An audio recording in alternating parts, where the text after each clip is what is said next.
Hello, friends, and welcome to another exciting episode of Snap Judgments. This is episode 67, but also we're almost at episode 100. And in true comics fashion, when we get to episode 100 of our overall show, we will be going back to original numbering. Gunny is replacing Roy today, as Roy is busy being a man of the people. How you doing, Gunny? I am doing fantastic. We have some amazing guests here. I'm excited for another awesome episode. Hanging out with you, Glazer, is always a great time. Oh, it's a pleasure. And speaking of our wonderful, wonderful guests, we are joined first by the genius deck builder and article writer, I guess, of Marvel Snap Zone. It is the one and only Safetyblade, the man who is done with Elon's bullshit. Thank you for that. That was a beautiful intro. I'm not even really a writer anymore, but that's just a indefinite break is how I Yeah, me too, it. actually. I was like, Terrence, I need a couple weeks. I need a hiatus. I'm not sure I'm not sure if I'll go back or not. At this stage, it will not be going back. We can talk about that at some point. Fair enough. But yeah, look, thank you. I stream on Twitch. I enjoy Marvel Snap still. It's not why I stopped. I stopped for other reasons. And happy to talk. Let's do this. We're thrilled to have you on. We are also joined by the Late Night King. We are at the Devil's Hour, in fact, at least in the UK. It's Devilish Plays. How you doing, Devilish? Thank you, mate. Thank you. Yeah, it's a late one for me, but I'm glad to be here. You know me. I've been messaging you for a while now about getting back on the pod and just trying to make that time for it. Yeah, I'm really pleased. And happy to be here along with Gunny and Safety for the first time speaking to you guys as well. So thanks for having me. The answer is, as always, and I messed up on Safety, so we're gonna have to do both of these. But the answer is, as always, literally whenever you feel like staying up all night, you're welcome on, bud. Devilish, how can our friends find you on Twitch? So I am twitch.tv/devilishplay. That's without an S, because Twitch, someone else has got my name for some reason and won't let me change it. Everywhere else on all my socials, it's Devilish Plays with the S. Recently started a YouTube channel. There's not much on there other than the first few episodes of Apprentice, which are on there, and I haven't uploaded anything for about 3 months. But we're going to try and build that one up as well. So if anyone wants to check out the first Marvel Snap reality show, they can. Awesome. And you really should. It is genuinely one of the most entertaining things I've ever had happen in Marvel Snap. All right. Safety. I did not ask what your Twitch was because it is your name. But please tell people what your Twitch handle is. Safetyblade? It is just Safetyblade. It's just Safetyblade. There's nothing else. Yeah. It's fine. I wanted to make sure. I was like, I better double check. I am probably the most disorganized and unprofessional streamer you'll ever come watch, but come hang out. When you're as good at the game as you are, people just come find you. It's fine. All right. If you would like to find us, the main way is our YouTube, Snap Judgments Pod on YouTube. I do daily videos, as in 7 days a week, because I'm a maniac. I'm also going to announce to anyone who just listens to the podcast, we'll have a Pokemon Pocket TCG channel launching on Monday, i.e. 2 days after this goes live. It'll just be under Pulse Glazer, so if you're interested in checking that out or checking that game out, we're going to be doing some content based around that. That covers it for socials for me. Gunny, you got anything else? Nope. Let's do it. Find me on Discord. Yeah, get on our Snap Judgments League Discord. It's actually a really nice community. Safety's also got a great community. Devilish, why don't you have a Discord? I'm in too many Discords myself. I can't manage one myself as well. Maybe one for future. 2.5 Discords. It's really difficult. All right. Our first thing to talk about is Madame Web. Madame Web is the card that released on 9/10. She is a 2/1, Series 5, 6,000 tokens. Everything is a big bad. Ongoing. You can move one of your other cards away from here each turn. And we will go in time order. So, Safety, what date is it where you are? It's the next day, right? So I think you're first. It's the 13th. Yeah, 13th. There you go. So it's a day. I'm a day ahead. Yes. This one's been hard. Like, it depends what time of day you ask me and what's just happened in the game prior. She's an interesting card. I don't think she's nearly as good as the hype was. I think was incredibly overrated. But she's And I actually have a funny feeling that move didn't actually get better at all with her. That you could play it with the old way, and it was actually better to do. But yeah, the card's interesting. I don't think we've reached its full potential yet. There's a lot of all-in move or just using it randomly. Like I think it's somewhere in the middle. Like there's something here for this one, but not quite there yet for me. It was I wouldn't be recommending it to most people. Devilish. Yeah, I'm much along the same route there. It was very hyped as the meta breaker, and it's gonna make move the big meta thing. And I mean, I'm not really a big move player. I played a little bit of move this week and quite enjoyed some of the games, but I can't say it's been massively successful. It's fun. Don't get me wrong; it's a fun card to play. I've actually found more success playing her in decks that aren't move. Things with Lockjaw, being able to move stuff out there. There's options there basically, but yeah, I think as Safety said, there's more to come from it. I think there's other cards that will come out as well in future. I think the only other benefit really, it's got me playing Hercules for the first time in God knows how long as well. So, the two of them are kind of going hand in hand at the moment. Yeah, the best shell I found is the one that K invested a video on, which was the move clog list, where you're using Madam Web to pump up your stuff to a reasonable level instead of trying to go all in on it, but then trying to clog up your opponent's lanes and use a cannonball to effectively be that taskmaster that would be infinitely big. That one's been really fun. Gives you a lot more. I've actually found it really cool to not move the big card out of Madam Web on the last turn. A lot of players expect you to go and make a 48 power thing, and you just leave it there for 24, which is still big enough. Mm-hmm. I did find it. The way I've been playing it, I did not play move at all in the end.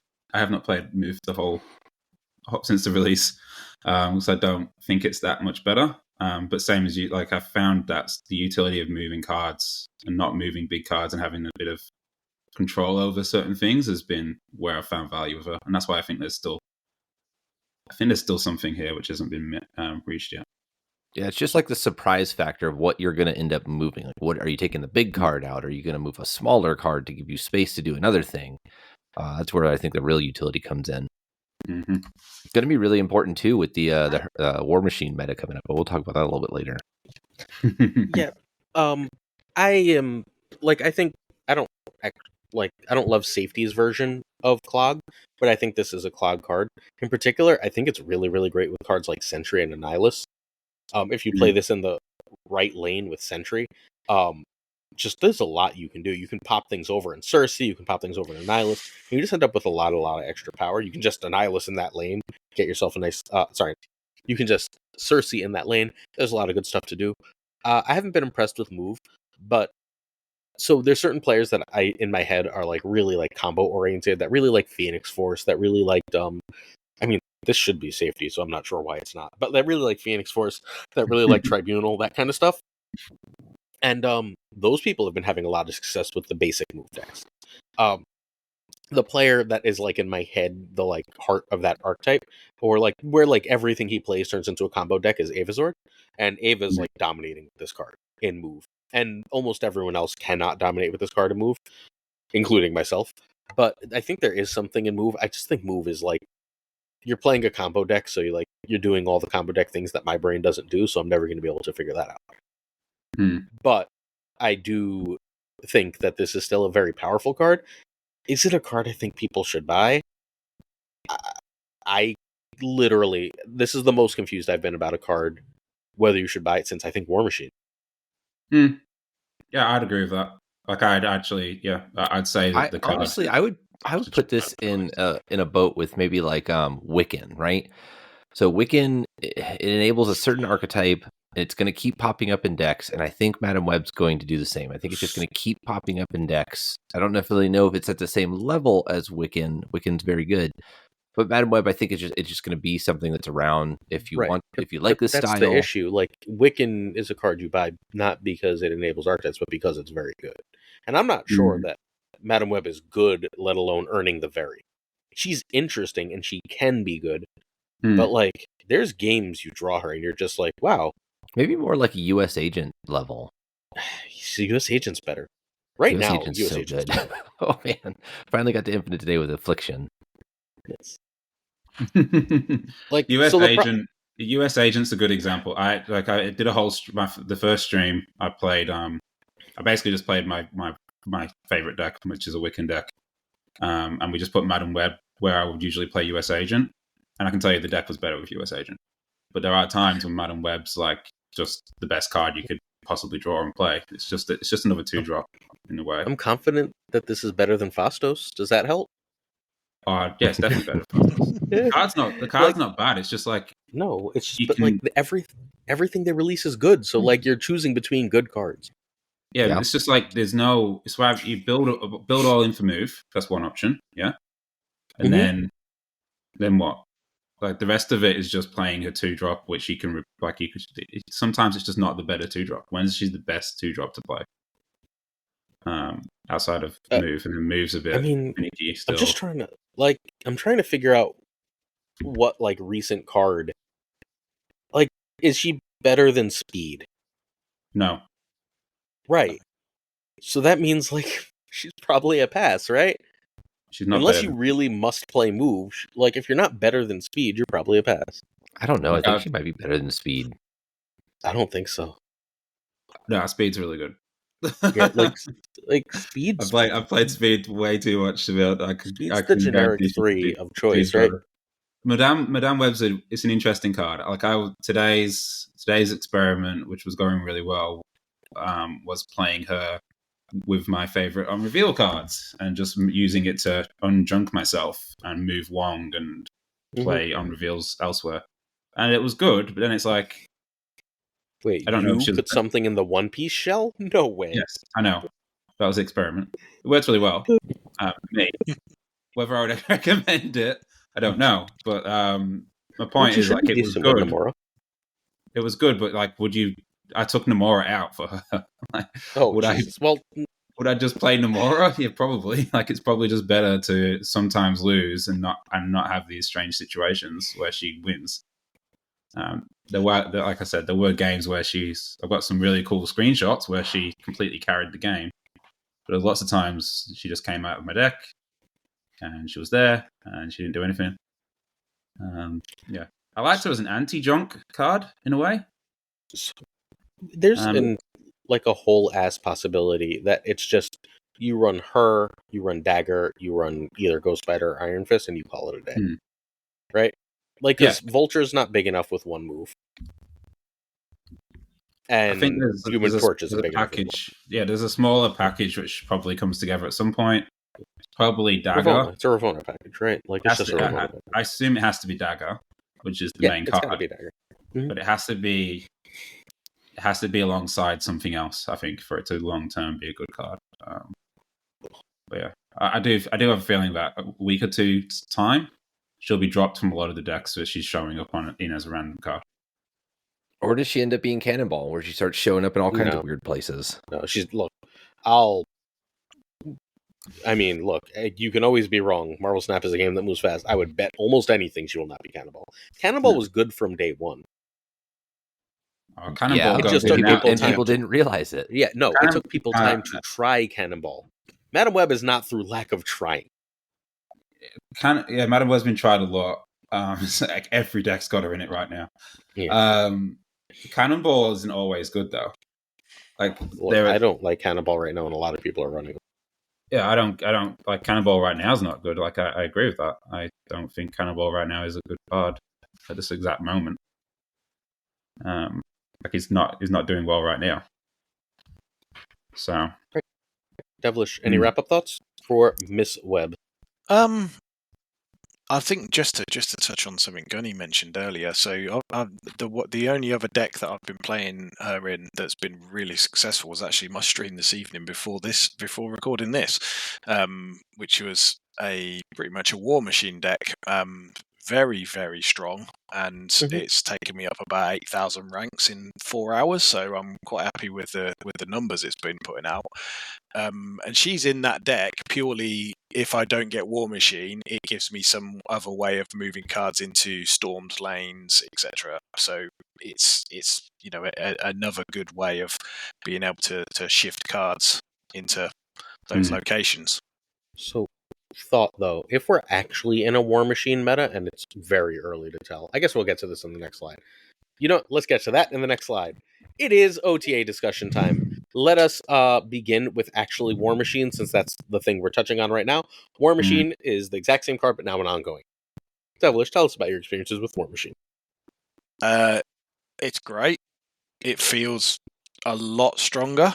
I mean, I think a lot of people started with War Machine, or it was a card that was promised to be again another big meta breaker, and then turned out not to be that strong. And just from playing it this evening, it feels so different. And being able to play it earlier and on curve, and not worry about, you've got 2 turns to play it. You're not having to play him on 5 to get an infinite out on 6. And there's so many different options it's given you as well. And yeah, I was quite surprised at how successful the deck went this evening. So enjoyed that. Safety. I've been playing against War Machine. I haven't played War Machine yet.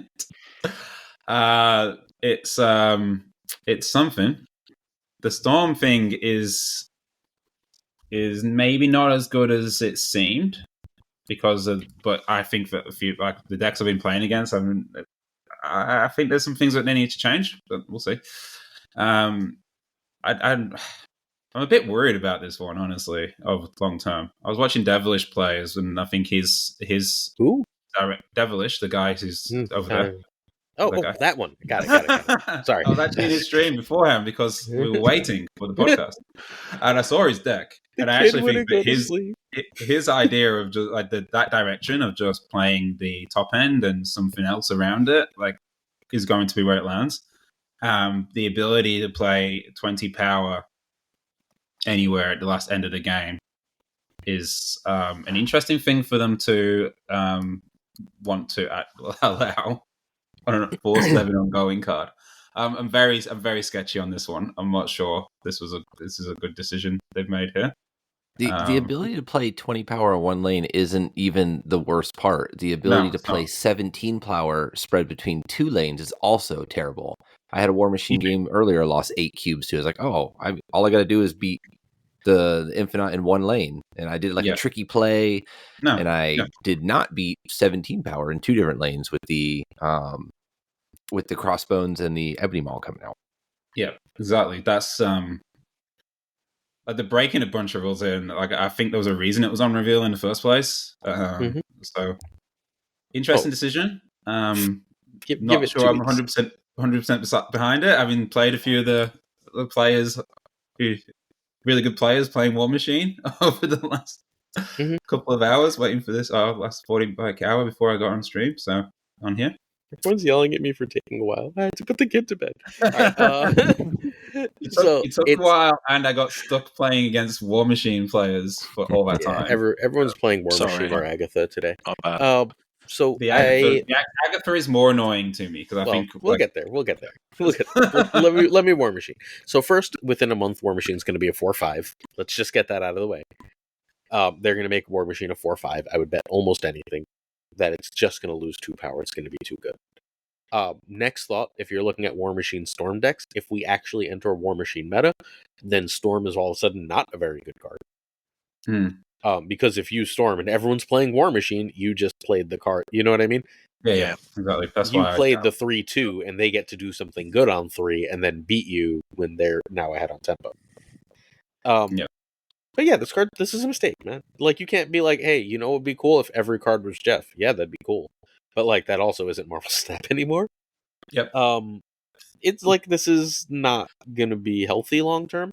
I think it's a fun change. And since they do so many balance changes, I'm much less up in arms about this than I could be. because like as a 4-7, I think this is genuinely broken. As a 4-5, I think it's great, but I'm not sure it's wrong. I think the 2 power really does matter here. I think it being like huge or big enough and saying I can break all the rules is a problem. If this is like smallish and breaks all the rules, like that's a lot of how cards are balanced, right?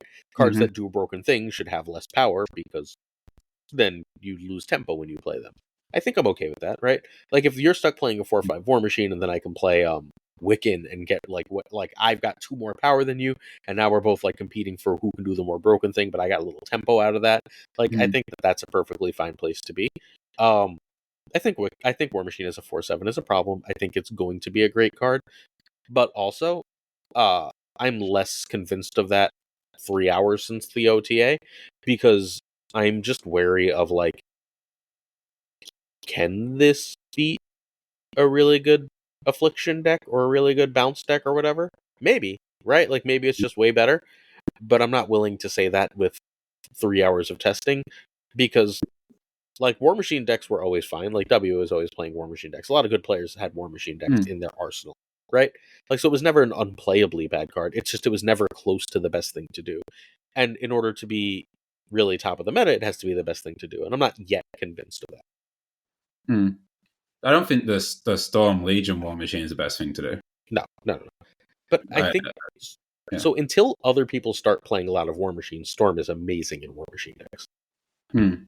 Like the meta shift is going to come when there's enough War Machine to start chasing Storm out of the decks.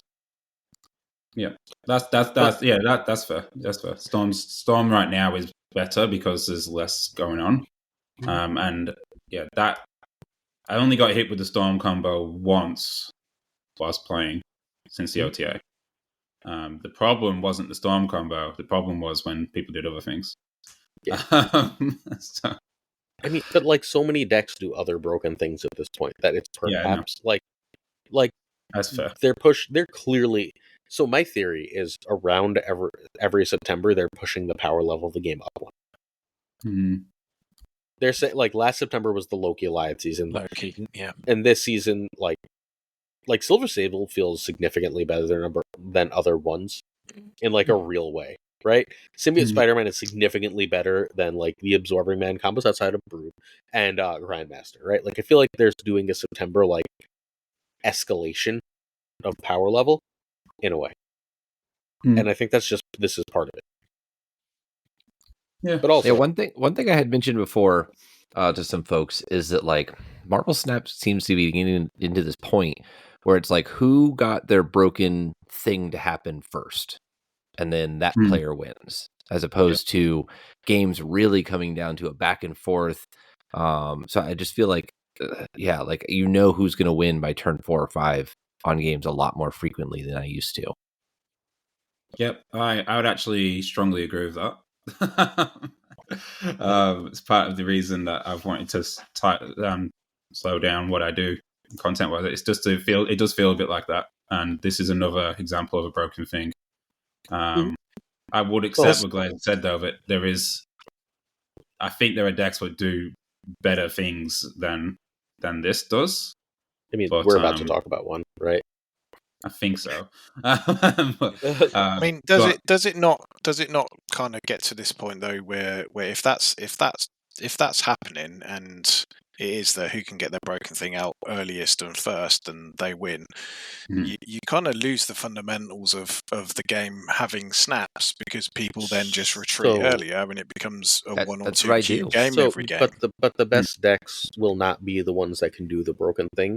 The best decks will eventually become, because of the snap mechanic, the ones that can hide what they're doing. That's why I'm such a big Ajax fan. Ajax wouldn't necessarily have the same win rate as a War Machine deck, right? But it will clean up so many more cubes because its power totals are hidden until the end of the game. See, Ajax is an interesting one because I think that card's majorly overrated right now because I was able to. It's actually very telegraphed to me. It's like the opposite. Like I think it's very telegraphed what they do. He is this season, as of the Symbiote Spider-Man season. Toward the end of last season, I was not experiencing that. Yeah. So, I think basically he just caught on, and people were like, "I could just run loop." Yeah. Well, yeah, Luke's the hard counter. You swap Luke into the deck, and it does die. But no, I won't go on a tangent there. But yeah, Ajax does a thing, right? The whole overall deck is a strong deck. It's probably stronger than playing War Machine into some things. So it's not that I'm not saying that this is the strongest card by any means, but it's definitely an interesting choice for them to put this into like such a prominent part of the game. So let's move on to Agatha, who now only plays even cost cards. Sorry, your even cost turns. Hi, Agatha Hella. How's it going? Hope you enjoyed our little Hella vacation. How good is Agatha Hella right now? How good is Agatha right now, and why is Hella the right deck to play with Agatha? Devilish, want to lead us off? Sorry, Safety. Go for it. I was going to rant. I'm already annoyed. You go. He's all worked up. I'm already annoyed at this. This is like just a strange decision. I don't understand why they would give like the card which draws itself. This is the key part. It draws itself, so you're only going to ever have 2 cards at the end of the game in your deck. If you're playing Jubilee and/or Iron Lad, and now Symbiote Spider-Man, you can actually guarantee Hella in a 6-turn game. They actually did that. Blink. Don't forget Blink. Yeah, exactly. Blink. Sorry, yes, Blink as well. Oh my lord, they actually did that. They actually put that into the game, and you get to choose where you play her. Oh, she plays her even turns. You don't get to choose where you play her. Sorry, that's it. So as long as you can discard her, you're fine. That's it. Yep. Done, dusted. So I cannot understand this one. Someone has to explain this to me why this is a good decision, because this is something. I can explain, but I'm going last, so you're gonna have to wait for the explanation. Yeah. I mean, you know the explanation. You're just pretending you don't. I'm convinced. I think. I mean, like you say there, you can just stick Wave and Sif in your deck with her and Corvus. That's like, well, there you go, done. It's disgusting. Job done. And yeah, I mean, wait. You know what the best part is? Wait, I'm so sorry. I have to say this. You go. You just don't run even cost cards. Yep. Yeah. It's that are cost less than 4. Yep. Yep. All right. Sorry. In Moon Knight. Yeah, no. Exactly that. Yeah. It's all targeted discard now. Go ahead, Devilish. I'm sorry. Yeah, no, I mean, I think we're all talking along the same lines here. It's very much. I don't know. You guys will remember. I don't know how many listeners will remember the heights of Hella when it was just Hella everywhere, and I don't want to really go back to that again. So, I mean, if Agatha becomes a Hella card, fine. And it's a new OTA, so people will be experimenting and playing around. I think having Hella back in the meta, anywhere near the top of the meta and successful, it's just horrible to play against. So, yeah, I don't know if I want that back. Too bad. I know. I think I'm very famously at this point anti cards like Hella, Lockjaw, and stuff like that. Like, I just don't think that they play with what I find interesting about Marvel Snap at all. And drove me away once. I don't know if it'll drive me away again. The few of the games I just played before I got onto this call, I would say, if this goes the direction I think it is, there'll be a few people who will play a bit less. So you're going to play some Pokemon with me? Is that what we're hearing? It might be Pokemon time for a little bit whilst they work out whether they're happy. They won't break the game right away. War Machine I can deal with. It's strong, but this is just random on top of random with more random, and takes away a lot of aspects of the game I like. I know some people like that, but hot take, I think they just like winning. So, yeah, no shit. Yeah. So, can I say why this happened, and then you go, Gunny? I mean, is it because of bots? No. Okay. So Agatha farming pissed them off, so they were like, "We're going to make Agatha. We're going to kill that, right?" That's but what then I meant. they were like, "We can't kill the card because there's a TV show coming in." That's literally it. Sure. I mean, that's the light though, is that the Agatha farmers go away, which is pretty cool. Who cares? Like, unless you're sitting at rank like 100,000, you're never seeing Agatha farmers. Who gives a shit? They're not hurting anybody. Oh, day one infinite. If you get day one infinite, you get to play a bunch of them. That's how people get. I never have time for that. One day I'll have time for that. People boost. So that's for how they a boost day, their you snap get. You For a boost your day, snap you got to be annoyed. All right, sorry, you have to be annoyed for a day. But like, who cares? Let those poor people let them have their fun. Like, I mean, I guess they can't now, but like that was a victimless crime. Like, whatever. It's just there's a TV show coming out, so they're gonna let this be broken for TV show season, and like then they'll fix it. Of course they will. Right? Like that's not. I'm not trying to be like I'm not annoyed yet. I haven't had time to play it yet. I might be if I had been, but like, so I'm not annoyed yet. But they're not subtle, no, right? Like, no, an Agatha TV show is coming out next week, and now Agatha's suddenly amazing. Like, huh? It's in the patch notes too. It's not. They said it in the patch. No, they notes, said it. I missed it. Yeah, I didn't even. They don't like. The one thing I will always say, they don't actually pretend that they're doing something different second dinner a lot of the time. Yeah. So I will say, I actually take that as a positive. And Agatha's a free card, right? So it's not like they're charging us. They're like, hey, if you like this TV show, come play our game. It's not terrible. Like, what? I mean, it's still a cheap deck, right? It's a cheap deck that can win, so that's pretty cool. It's not as cheap as it used to be, but it is cheap. You can make a cheap version that will do fine. Yeah, probably. All right. Can we hit the other big ones? The other redesign, at least, because everything else just got a power or lost a power. Sandman now is Dream Dimension. Yep. I think this is good. Am I losing it? Why is everyone so down on this card? Except that the meta is Hela and Hela Agatha War Machine, so no one's gonna care. But like, there's metas where that's really good. Am I losing it? Am I completely off? I think there are metas where that's really good. It's a large cost for the effect, though, for this one. I would say it's just miscosted and mispowered for what effect they've changed him to. But they've changed this card so often. I don't understand. Why? What was wrong with the card? I mean, it was annoying. Does anyone want to take a shot at that? Because again, I think I know. It was just annoying. I don't feel like it was. It's an annoying card, but there are always going to be some annoying cards. This is the thing. Is as soon as you fix one, up pops the next annoying card. No, I don't even know if that's necessarily true, Devilish. So think about what they're doing with all this stuff. I talked about earlier, where it's like, who did the broken combo giant big thing? That's what they want. They want those big splashy plays that make people feel great about themselves. They don't want someone to get Sandman, because whenever you play Sandman and you win, you're just like, okay. That I agree. But losing to Sandman feels awful. Yeah, they're getting rid of. They don't like Sandman. They don't like Professor X. They want their game to be fun. I don't think they want big splashy effects always. I think they want a meta where sometimes the people who like big flashy effects get to be happy. And sometimes the people who like mid-range, I'm going to do Thena and small ball you to death are happy. They like a varied meta.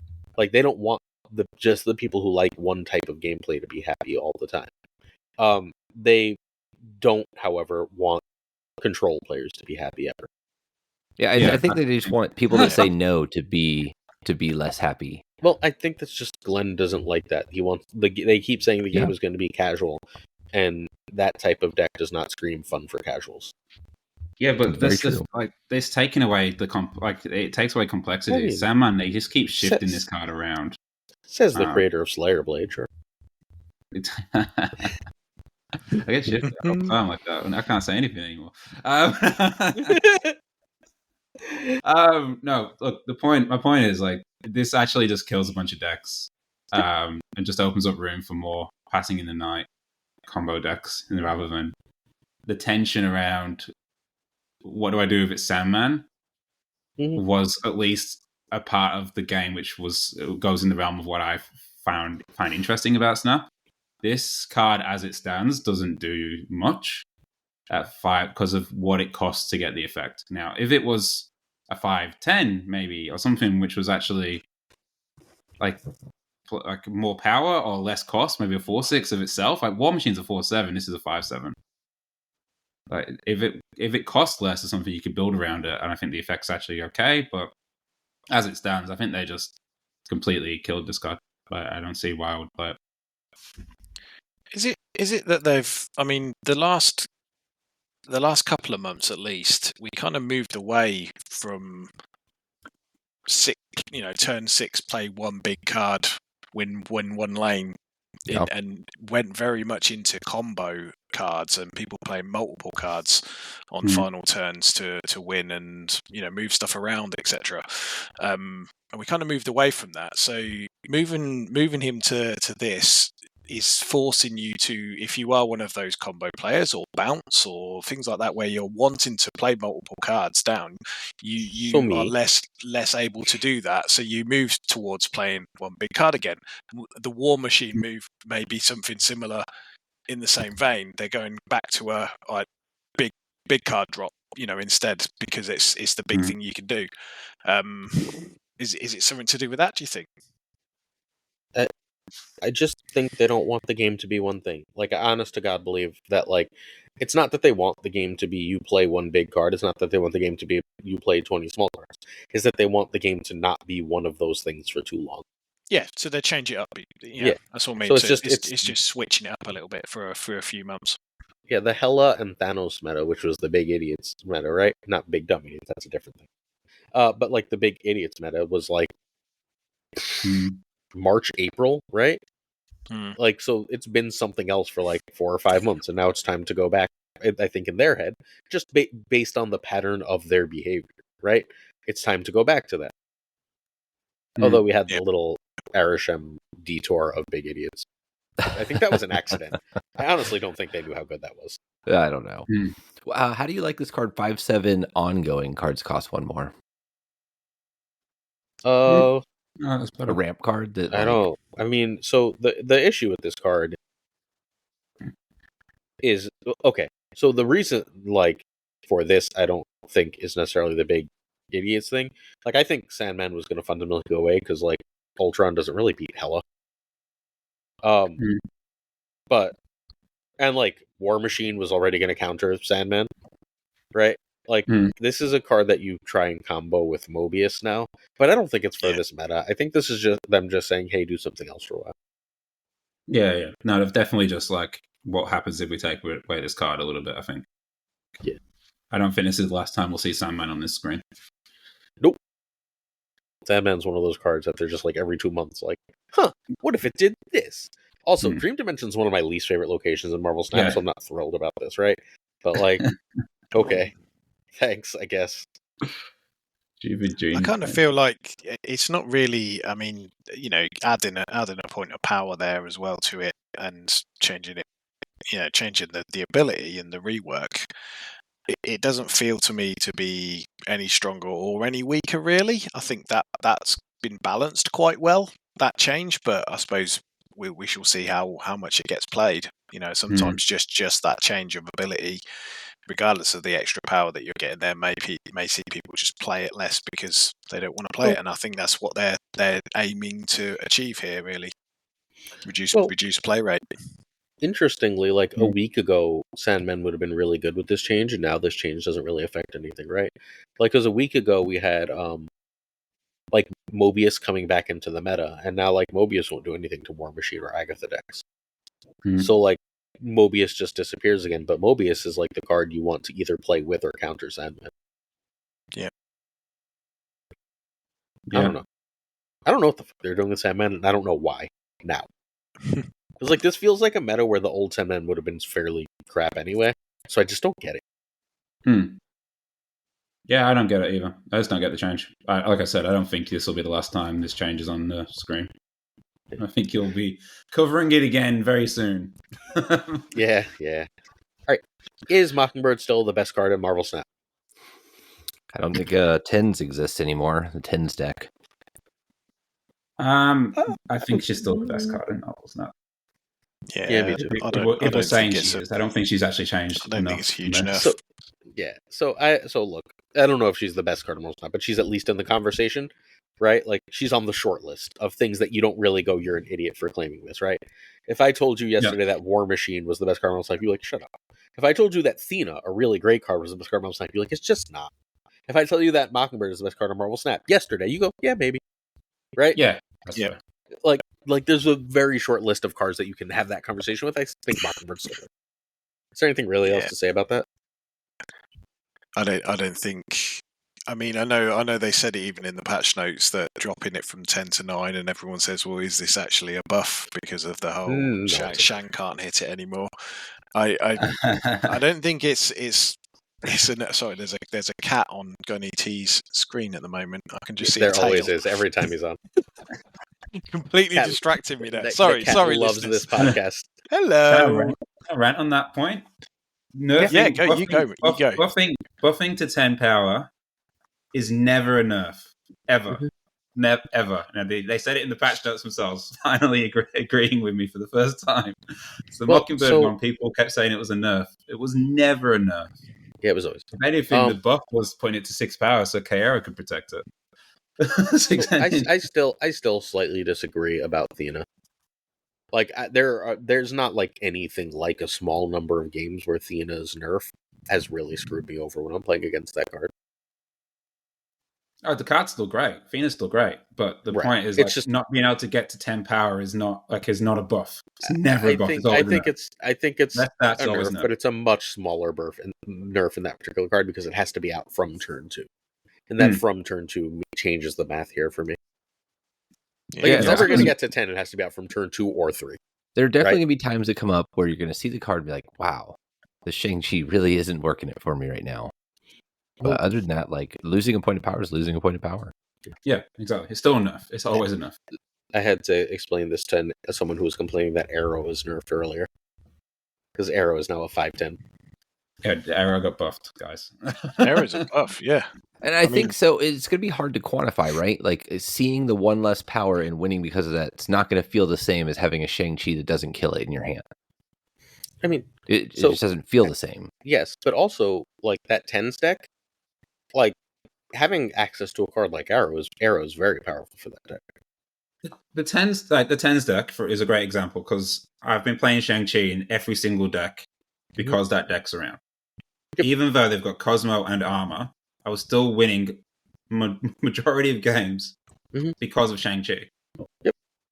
So it's they cut armor too. Well, that's their own fault because they play against me and they get upset. But the point is, so even with every tech card to defend it, there's it still happens. Like it's not you can't it's just less power. Well, less power is always bad. Is always enough. Is what I'm trying to get to. That's the point I'm trying to make.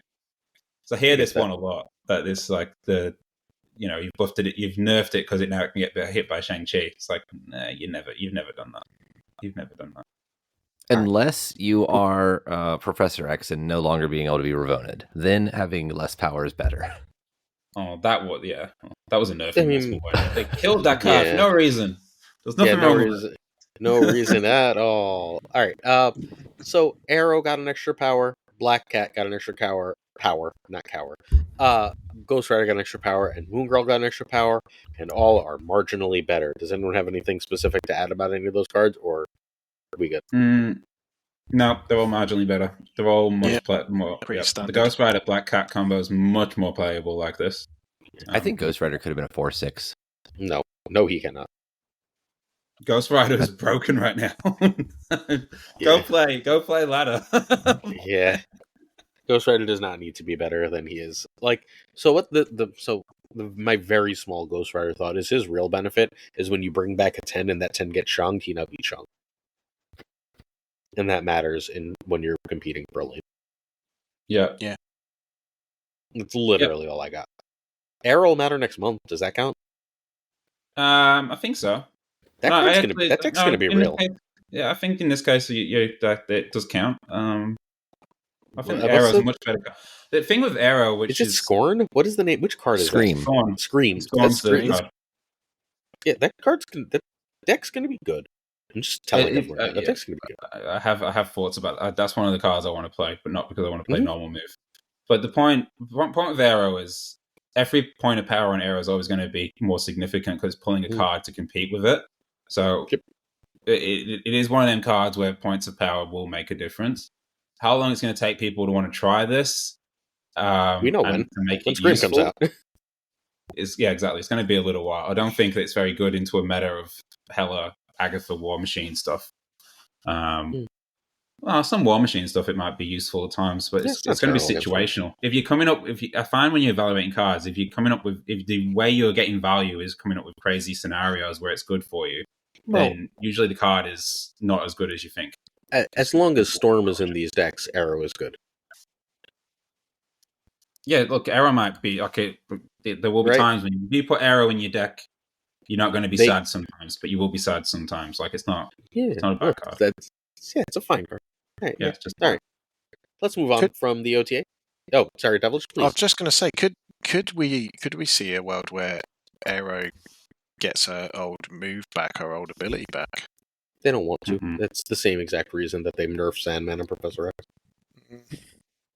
It'd be cool, but I don't see it. All right. Right? Like, that's not the kind of card they wanted to game pretty clearly. I suppose, yeah, it's true. I mean, also, if you really, like, I mean this fairly seriously, if you really miss old Arrow, play more Juggernaut. It's not, true. As point and click, but it's the same concept. Juggernaut's, by the way, freaking phenomenal right now. Like, yeah, it's crazy, very, very good. Crazy good. Like, if you're really sick of losing against Hela, Juggernaut and Cosmo gives you really good play into that, and just rocks the face off almost everything else. Unless you're seeing a lot of Zoo. Dies to Zoo. Just got white. Ooh. Alright. Come back. Let us continue. Dropped off a meeting. It is Marvel Snap, buy or sell. Basically, I came up with 10 statements. We are going to either buy or sell them. We're going to agree with them or disagree with them. Gunny, can you take us to buy or sell number 1? Buy or sell number 1 is Marvel Snap should do more imbalance patches and kill hot locations. Buy or sell, Devilish. Ooh, so buys agree, yeah? Yeah, buys agree. See, I quite like hot locations. It depends on the location. You're the one. You're the one. So it depends on the location, but it does. What it does make me do is think about playing something different instead of sticking to just one deck and actually changing things up. I mean, it's kind of has the same effect as doing alliance bounties and stuff at the moment. It's kind of making me play something I wouldn't necessarily normally play and play something a little bit different for a day. And that's kind of why I suppose I'm not anti hot location. There are some that obviously come out and I sit and think, you know what, not today. And that's, to me, every time cloning bats hits, it's actually a little bit of I think a benefit from a mental health point of view. It means I go, right, today I'm going to play less. I'm going to actually take a bit of a break from being stuck on the PC, or I might not stream tonight. I'm going to go and chill and spend some time with the family.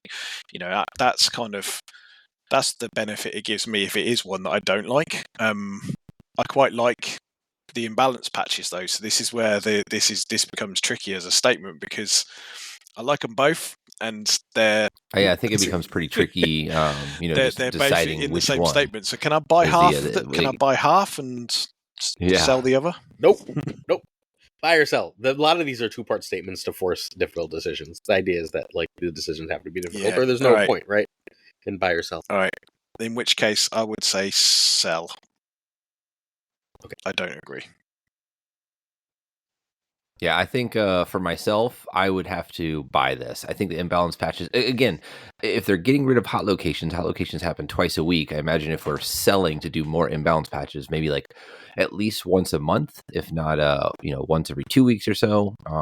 So I think the imbalance patches can be fun. They're kind of doing the same thing you said, Devilish, where they're just making the game a little bit different. For just the same cards we already have become new. And that's a really cool thing that I think they could do to Marvel Snap. What do you think, Safetyblade?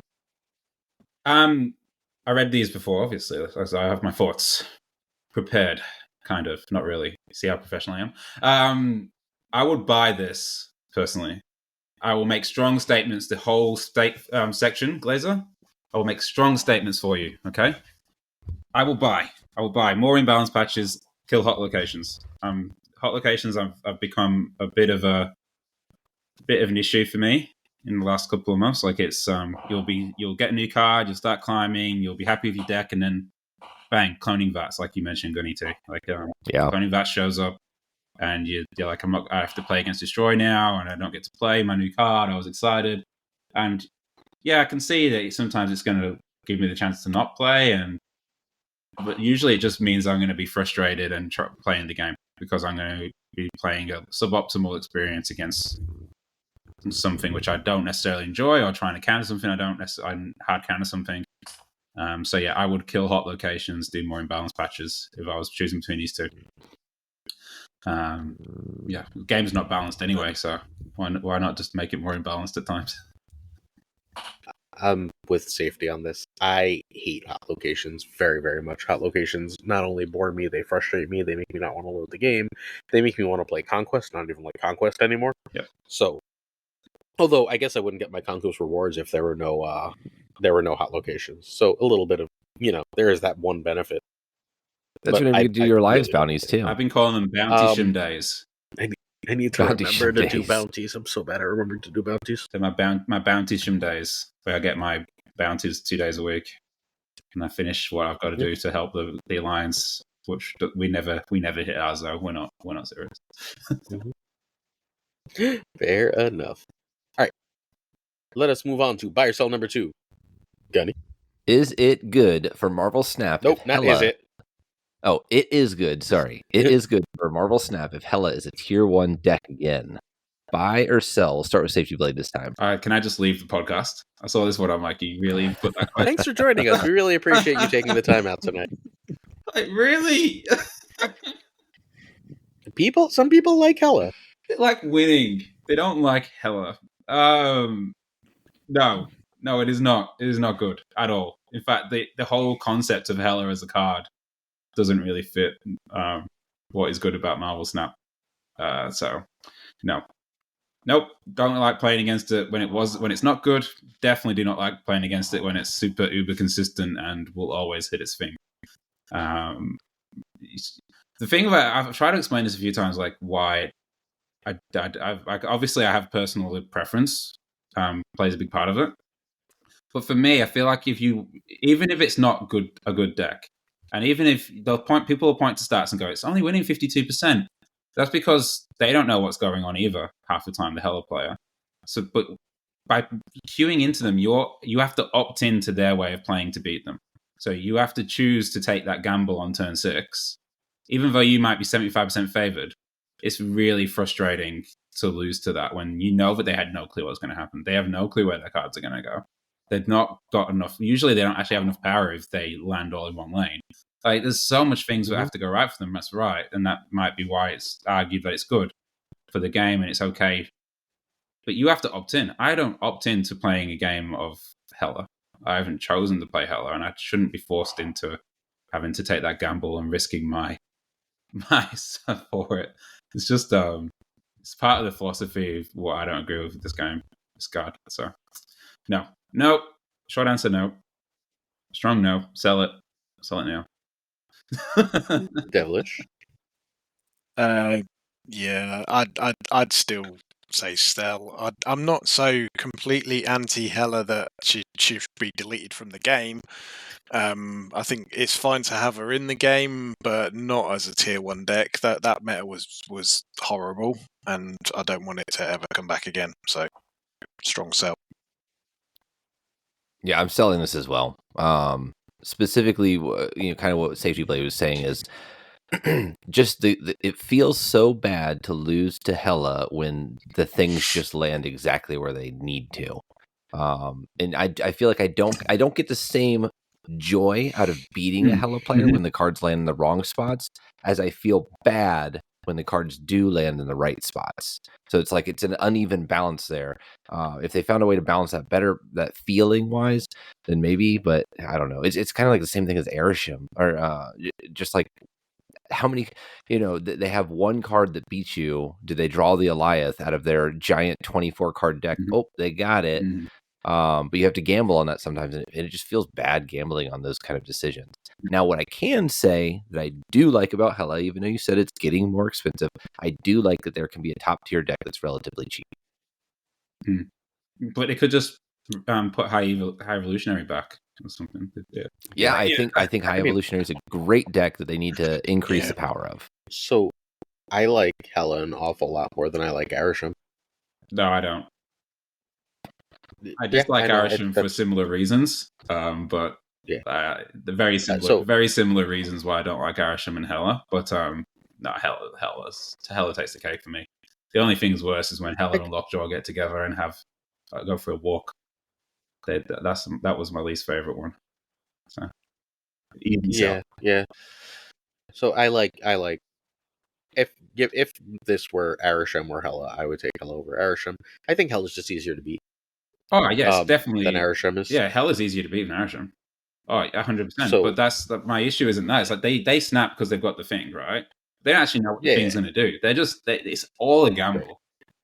And if it's strong, I understand. If it's strong enough, it's the basic gambling odds. Like if a card's going to win 60% of the time and you gamble all the time, you're just going to go upwards because you're confident of gambling.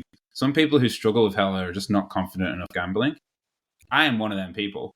I don't like. That's not something that I want. Like, it's not a skill I plan on making better either, just so I can play Hela. Husky Puppies is not. Well, I play against him all the time, and it's really frustrating to play against. Just that you know what the snap means, and you've got to decide then and there: am I going to stay for a Hela turn 6? That's what you got to decide at that point, and then you got to decide it, and then you end up usually in a position where every single game, if you turn 6 will come around, and it'll be, if this happens, I can win. So then you're like, the right play is to stay, but you're going to lose like 60% of the time still, and it's not because they made a decision. It's because they played a card. The math on this is going to change too once Hellcow is activate, right? That'll make it better. Like even if, it's going to make Hela basically always have the opportunity to get more big cards out. Yeah, which seems like it's not good for us. So, all right, fair enough. Buy or sell 3.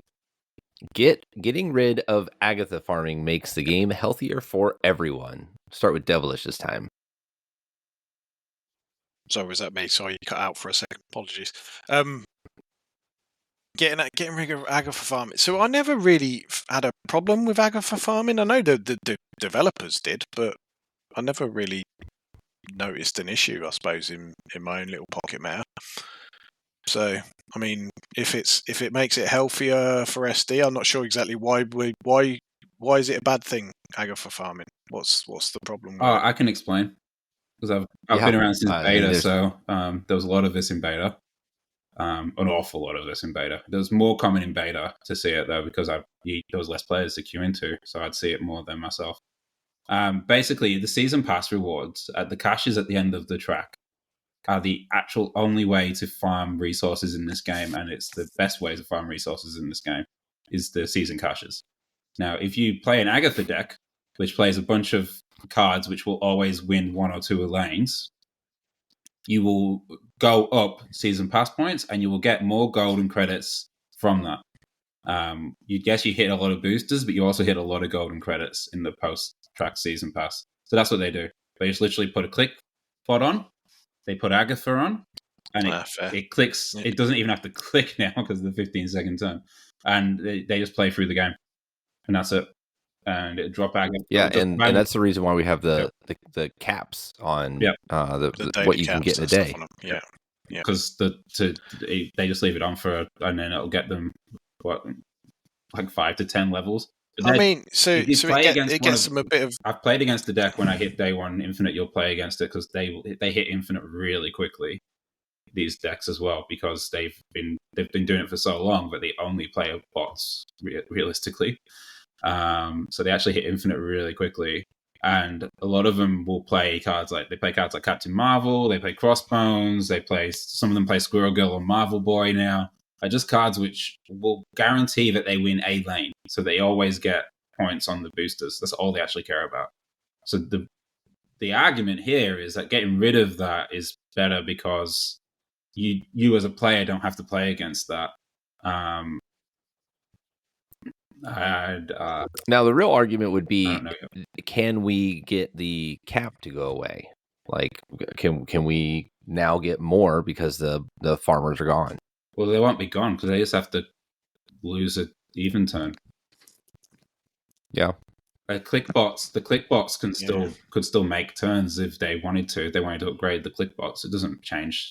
Yeah, I mean, true. Because a bot just makes actions happen on screen. You can grab any card and put it to any location. Yeah, exactly. Click in turn. They can do something about that if they want to. It's really funny when you play against them and then they discard Agatha accidentally, though. That's hilarious because they just sit there. You can.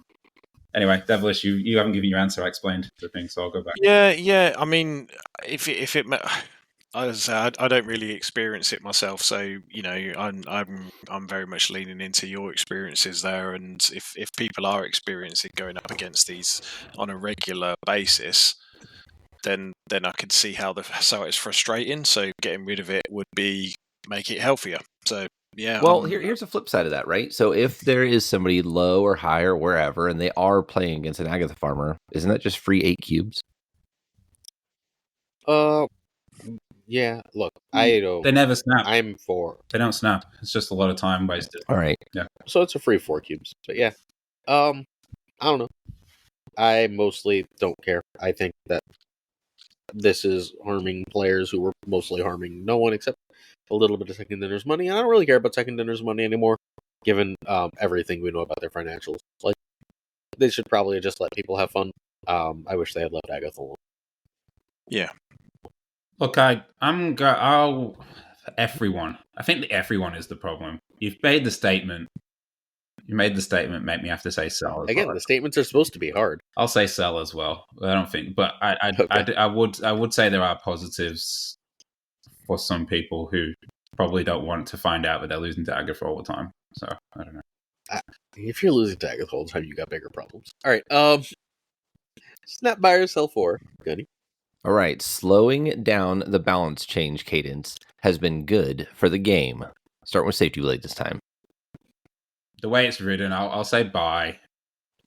I do think there was two prongs because I'm not exactly overly thrilled with some of the cards they've brought out and the way that direction they've decided to take the game at times right now. So I would like them to change some things, but yes, if I was looking at the whole picture, doing less balance changes is good, in my opinion too. So I go buy because I don't like. I thought that there was sometimes I got whiplash from the way that they balance changed. It was just frustrating, and they were doing it so quickly, and it was always aligning with certain things, which made it very questionable. And it was just a bit like, why do this? You can't get the game. You never actually got used to anything. But now they've got the flip side where some decks, you just see some decks all it's like too much now. So it's hard to say 100%, but I would say yes, slowing down the balance change cadence is good for the game.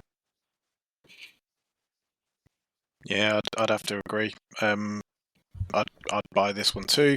I think the thing for me, when this used to be a problem and when it was very much whiplash, was I think it changed a little bit once they could if they wanted to rework an ability, they could start doing that in OTAs, which for the first kind of year, I think they couldn't. They could only do power or cost changes.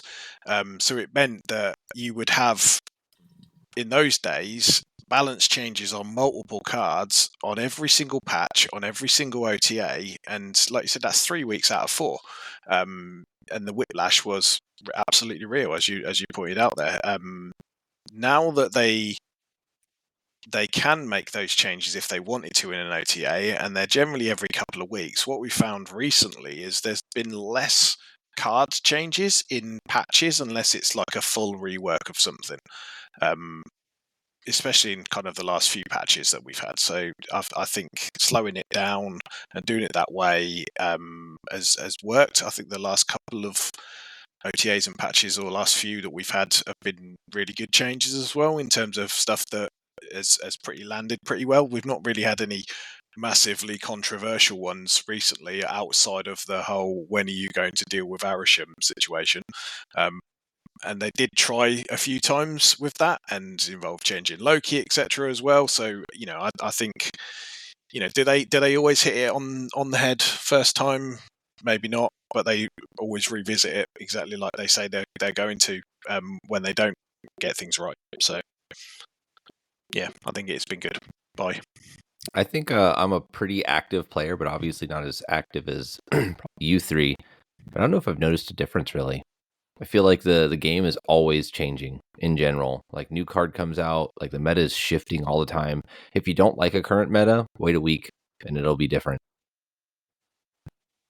I'm Cell. I want more changes. I actually miss how often it was changing before. I do play a lot. I also make a lot of content about the game, and I want more new things. I love new things. That's part of why I love Marvel Snap so much. And I feel like it's gotten a little slow. I feel like, I mean, outside of this OTA was huge, right? Like, because of Hela and War Machine. But outside of that, I feel like the meta had just been more or less the same thing for a month and a half. And that's really rare for Snap. Since arishem went away, I feel like we've been circling between the same style of decks in a way that was kind of sort of getting stale to me. And like, I didn't think that happened often before once we went to the current OTA. I think that, like, I still don't like removing a lot of balance from patches. I wish it would come back. Yeah, I can see your point. So yeah. I mean, I'll tell you one of the hard things for me right now is I'm about 7K infinite, something like that. And there are just so many decks out there I have to play around. Like I just feel like the meta isn't even stable. It's rarely stable enough for me to realize like what I need to counter consistently. I think up in the top tiers of the meta, there's just a few decks reasonably. But in like whenever you're going up to infinite or on the later stages of infinite, there's just so much out there. It's so hard to counter the meta if there's not really a meta to counter. Yeah, I feel like there's not. Well, at least as of yesterday, there wasn't really a meta. Yeah, there was like you talking about using Cosmo and Juggernaut for Hela. Sure, that can counter that deck. Is it going to counter something else? I don't know. Does it counter War Machine? Not really. But actually, you're talking about the whole balanced philosophy of the game right now, though, GunnyT. Like it's they've moved away from being able to build a deck in that way because you can't. The things go too big, too tall. You can't. If you can't do something about them, then you're just gonna have to do something bigger, or pray that you get your thing and they don't get theirs. That's it, right? That's like the Sarah Tech decks are kind of gone right now.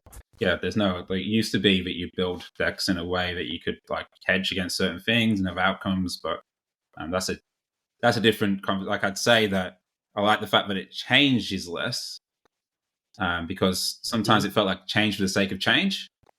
And they would shift a little bit too far one way, and you'd only see one thing for a little bit. And I do think less change isn't necessarily a bad thing, but what they're changing might be. So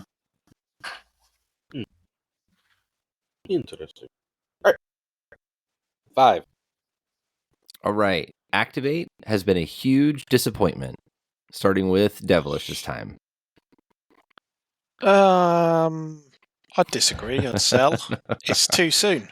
It's too soon to even know at the minute. I mean, one card. I didn't say it will be a huge disappointment. It has been so far. No, I've quite liked playing again with Symbiote Spider-Man. I've enjoyed that card. Is it the strongest card? No, it's not, but it's fun. So yeah, I've quite liked. I've actually quite liked understanding the mechanic and ordering of play card, move card, activating certain orders with certain decks as well. It's added to my little combo brain, and trying to find little new sneaky little tricks and stuff that I can pull off has been quite fun. So I don't think it's been a huge disappointment for me, at least anyway. So Safety. Sell. Has been. I like the word has because then I can say yes. I would buy that. Mm-hmm. It has been a disappointment for me. But it is a bit too early to say like long term. Symbiote Spider-Man's like such a strange card. It's been really good for me. I haven't been playing it whatsoever, and I've been winning lots of cubes. It's great. I really think the card is majorly overrated. Activators itself as a mechanic I had concerns about it when I heard about it myself. I knew a lot of people were excited, but new things excite people, so I get that. But for me, in a card game, you're putting something down. You have to play it early. This is going to be a problem for Activate the whole time it exists. There's only 6 turns in Marvel Snap, and people forget this that a lot, I feel like. But that 6 turns means that you have to commit the Activate card at some point. You have to get the other card. This is magic erasure. The 6 cards people forget about. The 6 turns is all you've got. So everything has to work in 6 turns. So Activate is down. It has to work in that 6 turns. You have to get the effect in that 6 turns. And it has to be bigger than doing something else. I don't think it's going to be very hard for Activate to achieve that in a lot of cases. And when it does, it's going to be so frustrating and hard to do to play against that you're going to be just angry at the fact that the mechanic exists for that reason. So I really think it's got some challenges ahead of it to Activate as well. So yeah, I buy the statement. I do think it's too soon to say as a whole because other cards are going to come out, change is going to happen, but I think it's going to always have some issues, this mechanic. You make some great points, Safety, but I have to disagree. I think that this is a sell for me, specifically because there have been so many new things people have been able to do with the Activate mechanic already, with just Symbiote Spider-Man. Are they good? I don't know. Not really, right? It hasn't broken the meta or anything, but there's just been so many fun things people can do and experiment with. It's a whole new abilities for the game, and I think it has potential. Therefore, it hasn't disappointed me at all. Ridiculously disappointed. I am all buying this. This one isn't even hard for me. So, and I don't think it's just that Symbiote Spider-Man is underwhelming. He is underwhelming, but I think not having Black Swan and Hellcow ready to go when you're launching this new mechanic makes it a huge disappointment. Yeah, that makes like sense. having it only be on one happened. card that you have to buy is a huge mistake. And I think even 2 more is on the low side, right? Like, I just think if you want to launch a new mechanic, imagine if there were only 2 on reveal cards in the game. Like, what? It's ridiculous. Like, you're launching this new thing. I don't know why they're incapable of launching anything, right? But, like, they are absolutely atrocious at launching things, which is amazing in the game that has the best onboarding experience I've ever seen. But, like, they're not bad at launching things into a dumpster fire. Fine, right? But this new mechanic is huge. It's the new on reveal and ongoing. We've got like 40 of those cards. You know how many activate we have? 1. And you know how many more we're going to give you? 3 by the end of the season, or 4 by the end of the season. It's like, what? Like, take 10 cards, right? Like, and be like, these are activate now, and make it a thing. Or lower use cards. You just want your Zabu back. That's all. That's why you're so upset. I have Zabu back because Buddy is a genius. So thank you. Sorry, Safety, you've been replaced. You got off Twitter. I'm not so anymore. Buddy's taking your shine. You've missed my genius decks lately because they've not been on Twitter. That's what's happening. You send them to me. I don't even have to look for them anymore. I used to have to go on Twitter. Can you send them to me? No, they're just in my bed. Like, they're watch my videos, homie. So, between Safety getting off Twitter and Brazil as a country getting off Twitter, I have all sorts of exclusives now, friends. Because there's nowhere else to get them. But yeah, I don't know. Like, just like if you're gonna release 1 activate card and only 1 activate card, it can't be mediocre. And, like, if it's going to be mediocre, and you're going to slap the fucking Spider-Man name on it, right? If you're going to slap Spider-Man's name on it, then you got to release more Activate cards. You just have to. And they didn't. And now it's going to take forever for Activate to feel like a real part of the game and not something you see once in a while. I see Activate missions, and I'm like, fuck you. Yeah, that's 1 Activate card. You want me to activate 8 times? Like... I have to activate it too. I can't not. Yeah, like you got to play Symbiote Spider-Man exclusively, see it, activate it in every game, or you're playing like 50 games to get your 8. Like, what? Yeah, it's a miss. It's a miss. It's a huge miss. Like, I don't know how. I don't know. Like, I'm not saying Symbiote Spider-Man is a huge miss. I'm saying activate is a huge miss, and I think there's a difference. Yeah, that's fair. I'm not saying Symbiote Spider-Man is necessarily a bad card, but yeah, I see. Yeah. Number 6. Thanos is too weak and badly needs a buff. We were wrong. He's good for the game. Buy or sell, Safetyblade. because of the way he's put the whole statement, it's going to have to be a sell, because the last part, Yep. we were wrong, he's good for the game part, that's the problem with the statement for me. I would say he is too weak and does need a buff, though. So half the statement I agree with, but we were wrong. He's good for the game. That old deck was not good for anything. That was the start of the end. That old deck doesn't. Yeah. People pine over that, and like, imagine playing against all of that stuff now. The Time Stone, the Mind Stone, the Look. All I Space want. Stone. All I want is a legendary mode where everything goes back to how it was. Thanos could be a mode. I want to see what's better: OG Loki versus OG Thanos. That's your imbalance. Your imbalance patch. Everybody goes back to original. No, everything. I don't want it to. I don't want to have to do that. I don't want that to be every game. It needs to be a choice for when. No, that would be fun. Like an imbalance patch for a week. All nerfs are changed back. to everything goes back to its original when it first released for a week. Right, besides Kitty Pride, we're not crashing the game. It's easy then. So if you do that, the deck what ends up the best is Thanos Lockjaw with Loki. But that's it. Yeah. Sure. Like it's not. Thanos Lockjaw is quite easy. Quite simply, one of the strongest things that the decks were ever got created in Marvel Snap. It was everything wrong and strong about Marvel Snap at the same time, and I don't think it was good for the game. But the current Thanos is too weak. The current Thanos is too weak. I don't know how you. All right, Devilish, what do you got? Yeah, much along the same lines. I never really had a problem with it, but I think that's because I enjoyed playing the Thanos games and Thanos decks at the time. And yeah, I was a bit annoyed that they were taken away. He is too weak, but I understand and I agree with why they did it, because you can't just have a meta of one tier 1 deck that just everyone's playing. It gets boring quite easily, and so yes, I do think he needs a buff, and he is probably too weak at the moment, but I don't think having that as the overarching tier 1 deck in the meta is going to be good for the game at all. All right, so I am the buy here, and here's why. So Thanos is too weak. We've agreed on that. Nothing says that he was good for the game, as in like he needs to be the top tier best thing going on. But Thanos is such a key character in Marvel, and I think Thanos being a good deck doesn't have to be the top best deck that's doing crazy things, but just like figure out where that balance fits to make it playable and good. I think that is good for the game. Thanos is such a key character, and I think players deserve to be able to play with him. So that's the thing. Yeah, I get that part. I'd agree. Marvel Snap ends up being is so much about the fandom rather than the actual card game. We forget that when we're doing this. It's called Snap. Right. Who snaps? So, and again, it doesn't have to be the old Thanos, but if they could just find a spot that makes him playable, that seems really good for the game. Yep. Gunny's take is exactly what I was going to say.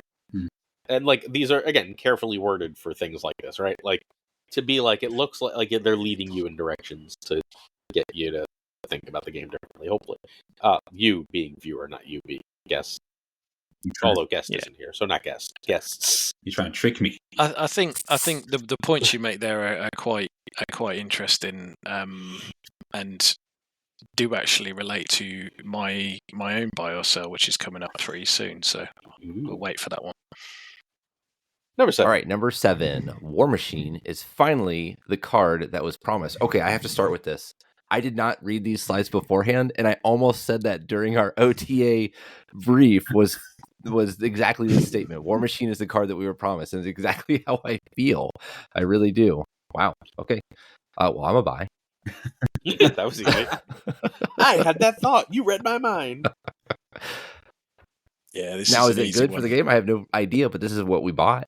Yeah, absolutely. This is what should have been released at the start. That I don't agree with. It is definitely maybe a little less power. Like, maybe a little less power. When 4 it was 5 maybe, but when it was released, we were literally in the thick of a hella meta. Yeah. I was very happy this was not released at that point. Yeah, it's definitely a buy. But yeah, whether that's a good or a bad thing, who knows? But it's definitely a buy. It's definitely the card that everyone thought it was going to be. doing what people assumed it was going to be pre-release. I remember very strong like how people were talking about it back then, and it was assumed it was going to do the things it's doing right now. So, and now it actually does it more consistently, not having to jump through a million hoops. So, yeah. Having 2 turns to be able to cheat is just crazy. I mean, what it is a lesson on why ongoing is inherently more powerful than on reveal. I don't know. I don't agree with that. I think, I don't think ongoing dex or ongoing is naturally, or I think the mechanic of ongoing, something that continually happens, is more powerful than a thing that happens once. Yeah. I think because of that, they can do more busted things with on reveal because they don't have to worry about balancing it the same way. But you can add a point of power to Black Panther. You can't add a point of power to Iron Man. You know, I just thought of War Machine is kind of like High Evolutionary now. There's a bunch of cards that work differently because you played War Machine. Oh, yeah, 100%. Sure. There's a package of cards you can use now differently, which is interesting. In a way, better, right? Because, if the opponent played a Luke Cage, a lot of those cards would do nothing. There's no real card. I mean, I guess Enchantress. I wasn't saying it was better or worse. I'm just saying, no.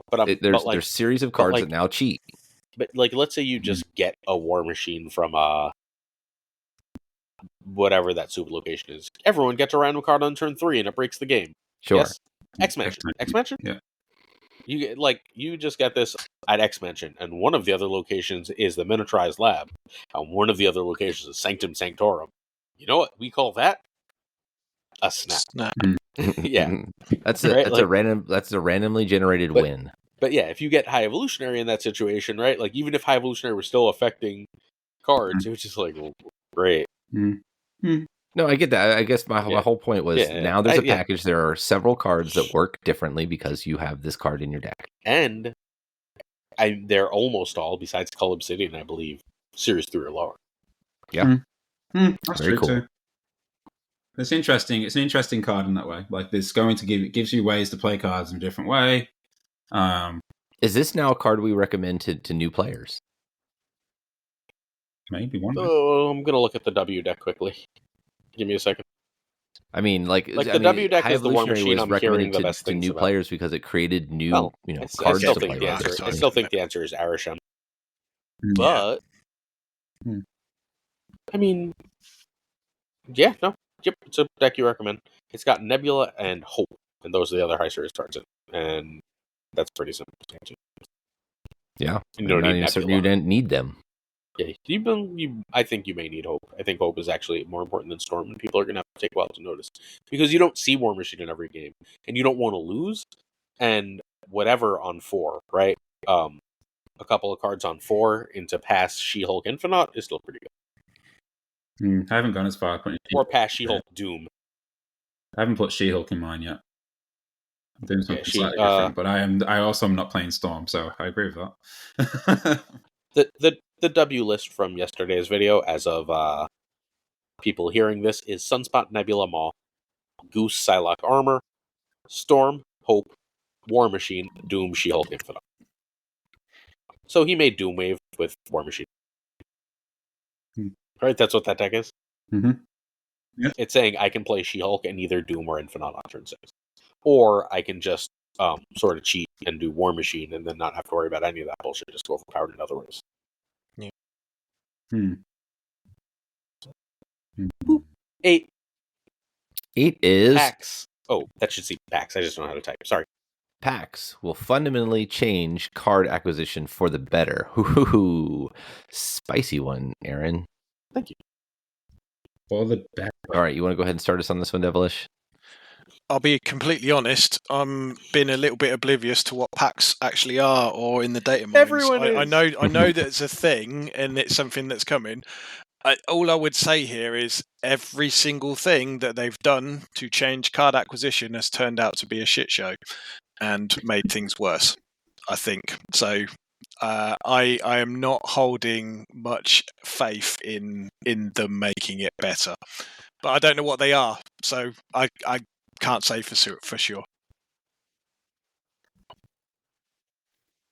I'd have to you're buying or selling? I'd have to sell as a result of that, yeah, because I don't have enough information. All right, Safety, what's your take?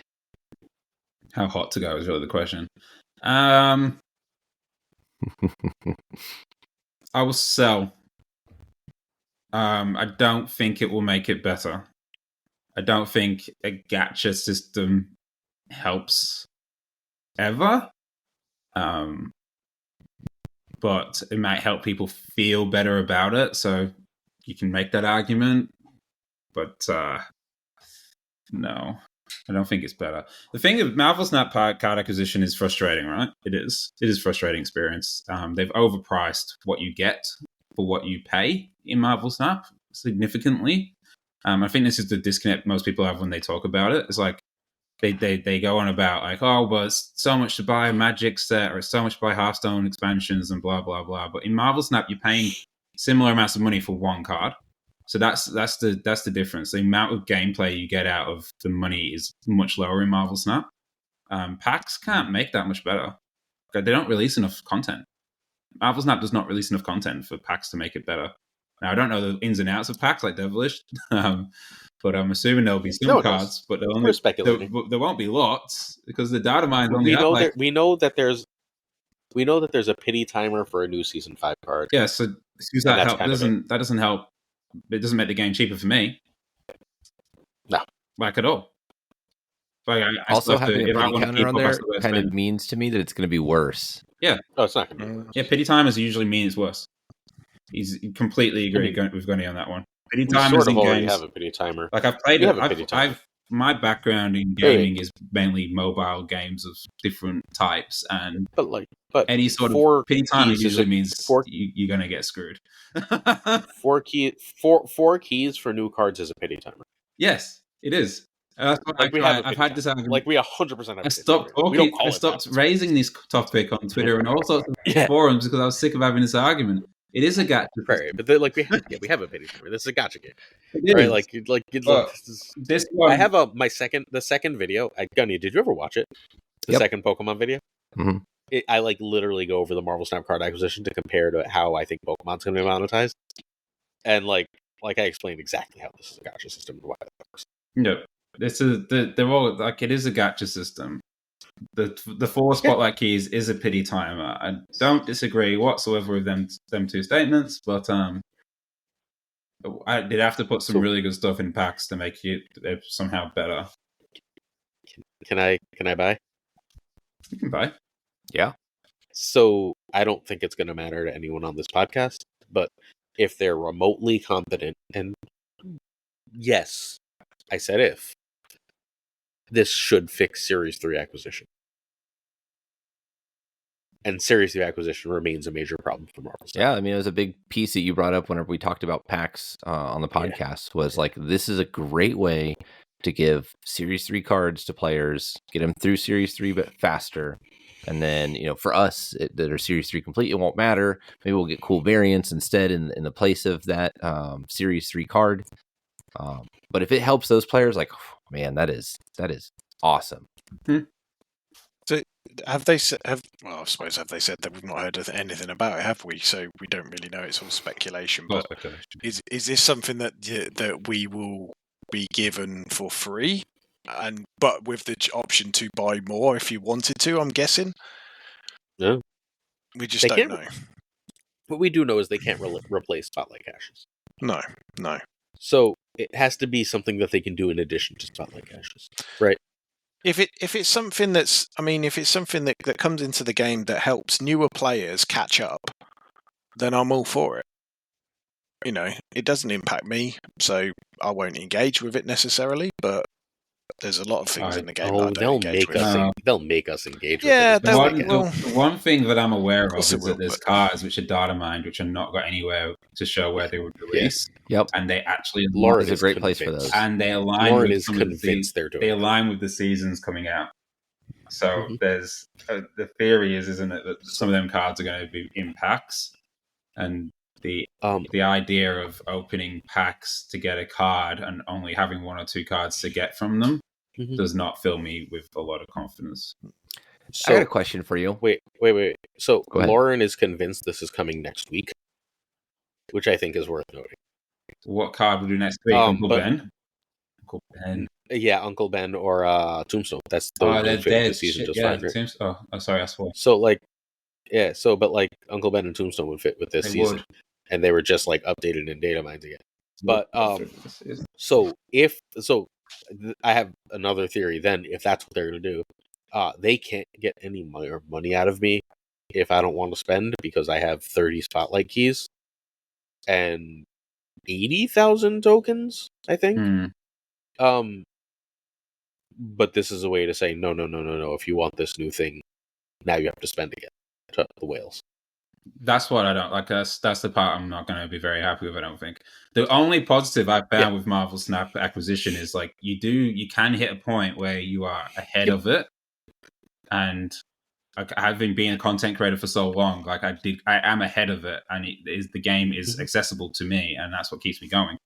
If they start trying to make it more expensive for me in particular, when I do spend I still spend quite a bit of money each month. I don't feel like it should be more expensive than what I spend on it. I'm on $50 a month ish right now. What I spend. I don't think. Now, I don't have think you always been that way, or I don't think Marvel. Or do you spend more? Did you spend more than that when you first started? Yes.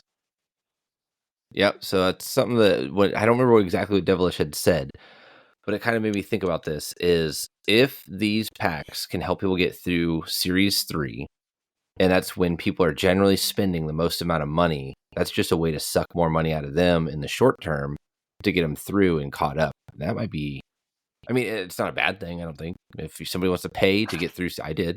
I paid bought several of the $100 bundles just to get through Series 3. See, if I had that's packs when I open spent. That's when I spent the most. See, I didn't have to do that. So if I had packs open instead. Fortunately, I was a beta player and breaking content from like day one. So like I got the game was. I don't feel the same pressures other people do about this game and spending on it. But I don't feel like if their goal is to try and make. Let's be selfish for a second. Put this in a very selfish way. If their goal is I want to get more money out of that demographic there, which includes Mr. Safetyblade there, then I'm not necessarily. I could never say that this is a buy. Yeah, it's possible it is. My guess is it is not. I could be wrong, but my guess it is. This is going to be a way to get money out of the people in the middle of the game that aren't really spending. They don't seem to be inclined to try and get us to spend all that much more. We just keep finding things to buy. Most of the like high end players just keep finding things to buy. Yeah, I don't feel the same pressure. Some of them spending money on everything and anything, and they do it so that they can have different combinations. I mean, that's a different sort of buying. They're buying for different reasons. I think that they're trying to get people to spend who never spend or who only spend on the season pass. They're like, how do we get them to be the one level up buyer? That's what my guess is for what this is. It wouldn't shock me if they were like, but also we're greedy, so maybe we'll make them pay more too. But my assumption is that like season pass only buyers you want this too. Yeah. Okay. And it's another thing they can throw into a reward for winning a league or any bundle that they have. Yeah. These games always just come up with more and more currency. It's how they continue. All right. Moving on to number 9. It's good when they pre-nerf cards like Beast and Taskmaster. I'll start with Safetyblade this time. A hard sell. Oh my god, no. This was awful. This is such an awful decision. I was very against this. I don't like pre-nerfing stuff.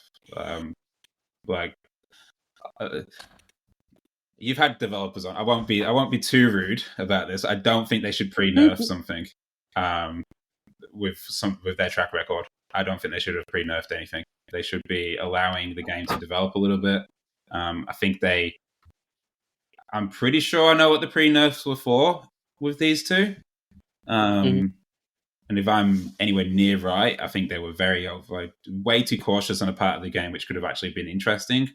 Whilst they're buffing stuff, making other balance changes. So, are we sure about that on Beast? On Beast, I'm not sure. Beast was a strong card, ish. But the bounce deck wasn't. The bounce deck was becoming very stale and wasn't actually that difficult to play against. Right. Well, but if you have a 2-cost Beast and like you have a 2-cost. I should learn the name of symbiotes. Toxin. Thank you, Toxin. You've got like So a really easy combo to chain. I think I've been I feel very strongly about this point. I don't feel like they should nerf the card which exists. They should be balancing the card which is coming out. If that is the problem, they should. The solution isn't nerf beasts, so you can't play the beast stuff now. It's balance Toxin. Well, you can play it's not you can still play the beast stuff now, though. Yeah, and I still think beast is an okay card right now. But when I went on stream and tried to play beast, I was very sad. And so the logic for this one is I think they fucked up on Taskmaster, but I get the beast one. Beast was a strong card anyway. Like I can see the why they could have argued. I could have made an argument in the patch notes where you wouldn't have actually admitted that they pre-nerfed for both cards if they wanted to. So they're honest. They are honest, so I'll give them eternal benefit and detriment. They are honest. No, what about you, Devilish? Yeah. I'd have to sell because I don't think it's necessarily good. I think sometimes it's necessary, but I would like to I suppose hear more from them in things like patch notes when they say we're doing this because of this, cards that are coming out in the near future, or at least a nod to it, which they have done recently on some of them. So they did with Taskmaster. They know that there's a potential broken combo, and everyone, as much as all we like to find out what the new broken combo is, but we don't like playing against it when everyone's playing the same combo for 4 weeks. So it's kind of if these pre-nerfs are fixing that, then it's a necessary evil, I suppose, to get on with. But everyone likes playing the big broken thing, so including me. So when I spent 3 weeks playing Sage and then Taskmaster with my Ravona into Wong and just winning, and then that overnight ruins that combo. So that combo was majorly underplayed. Like that was so underplayed, that combo. So I actually thought when they saw the pre-release patch notes that that's what they were doing. They were like, this is actually a bit too strong, and I was like, they're just nerfing for the wrong people. But then when I realized it was a pre-nerf and they actually were fine with that, then I'm not sure why they pre-nerfed even Taskmaster. I don't think the Black Panther. I don't think it was the Black Panther thing. I think it was Dagger. No, I think it also might be Sage. And we're just underplaying Sage. Oh, Sage is massively underplayed. I play her a lot. Sage Symbiote Spider-Man, I think, is massively underplayed in particular. Symbiote Spider-Man's overplayed. Thank you very much. I don't see a lot of it with Sage. No. And I think that's like one of its 2 or 3 best combos. Yeah. No, I'm not saying. I don't disagree. Because Sage is a 3, and so because it's a 3, you get to do more things. Yeah. I just don't like pre-nerfing. Okay, if you know that you're releasing something which breaks something else, then why are you releasing it? You have to question why they want to make them changes. They're putting that on cards which cost quite a lot more than the card that you're nerfing, which does pay part of why I would sell this one. But card games are about exploration and finding things, and they're taking away the ability to find something. I'm not going to be for that, really. So I think I'm going to sell for just a little bit different reason.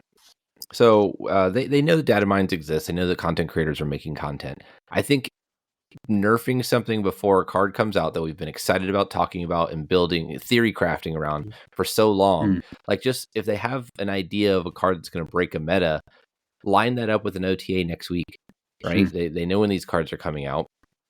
So if they wanted to, like, let us have fun, let us break the game for a week, get crazy, you can't, because then you're selling people cards under false pretenses, and that's much. But more if I buy this card and it's broken, right, and then you nerf Taskmaster, what the hell is that? And then you nerf Taskmaster right after, we have a different. They did it with Havoc. Yeah, they immediately and I don't like them. They did the Loki Mobius thing. They've got track records of doing that, and the only times they've pre-nerfed are cards like Phoenix Force, which ended up way too weak. And what was the other one? There was 2. There was another one they pre-nerfed. where they came out and said we made it weaker or stronger. Oh, Legion, they pre-buffed. And it was too strong because their balance had it lower. Loki, they thought was bad. Yeah. Like, I just... Well, they missed on some... Like, we all miss on some key cards, right? Arishem, Loki. I know you didn't miss on Loki safety. You missed on these cards. Right, fine, I missed on these cards. You've never missed on a card safety, fine. But like, we all sometimes miss on cards. I wish that they had a couple top players that they let play test. I think it would go a long way. Yeah.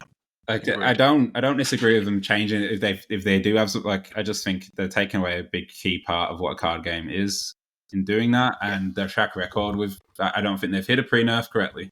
Yeah, they've had to change them all back. That's fair. And a pre-buff. Even the pre-buffs have been wrong sometimes. So yeah. Every time they've came out and said we released this a bit lower because of it, yeah. It's been an issue. All right. You each get your own.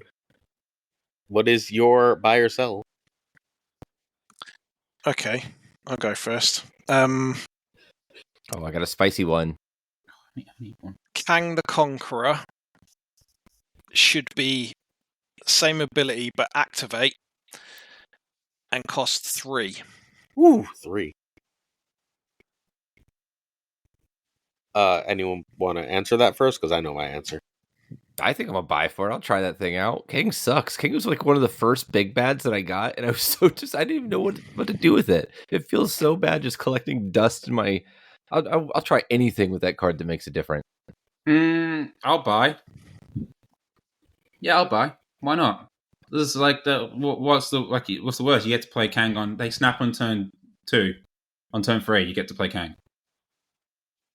So you can play Kang on 3, yeah. But you can't obviously activate it then until turn 4, but you're choosing then which turn to rewind, basically. Oh, no, I wouldn't make it activate. Sorry, I missed that part. I thought you just meant the same ability. No, so it's activate. So you just basically you get a preview of your opponent's play. I'll sell. Yeah, on one turn, because you can only activate it once. The activate part loses me. I actually like the idea of it just costing less. And seeing if that works. The problem is if it costs less, it just goes in every deck because now we're deck thinning again. Yeah. Yeah. So I think it has to be activate because that kills the draw. Yeah, true. They'll make it activate at 1 cost. Make it at 1 cost. I don't. Well, if it's activate, I think I want it to be 4 cost. I think being able to rewind over half the game is too much. I think being able to rewind 5 or 6 is good enough. Yeah. I think that's fair. So I'm going to sell because I agree, but it has to be 4. It can't be 5. It can't be, 3.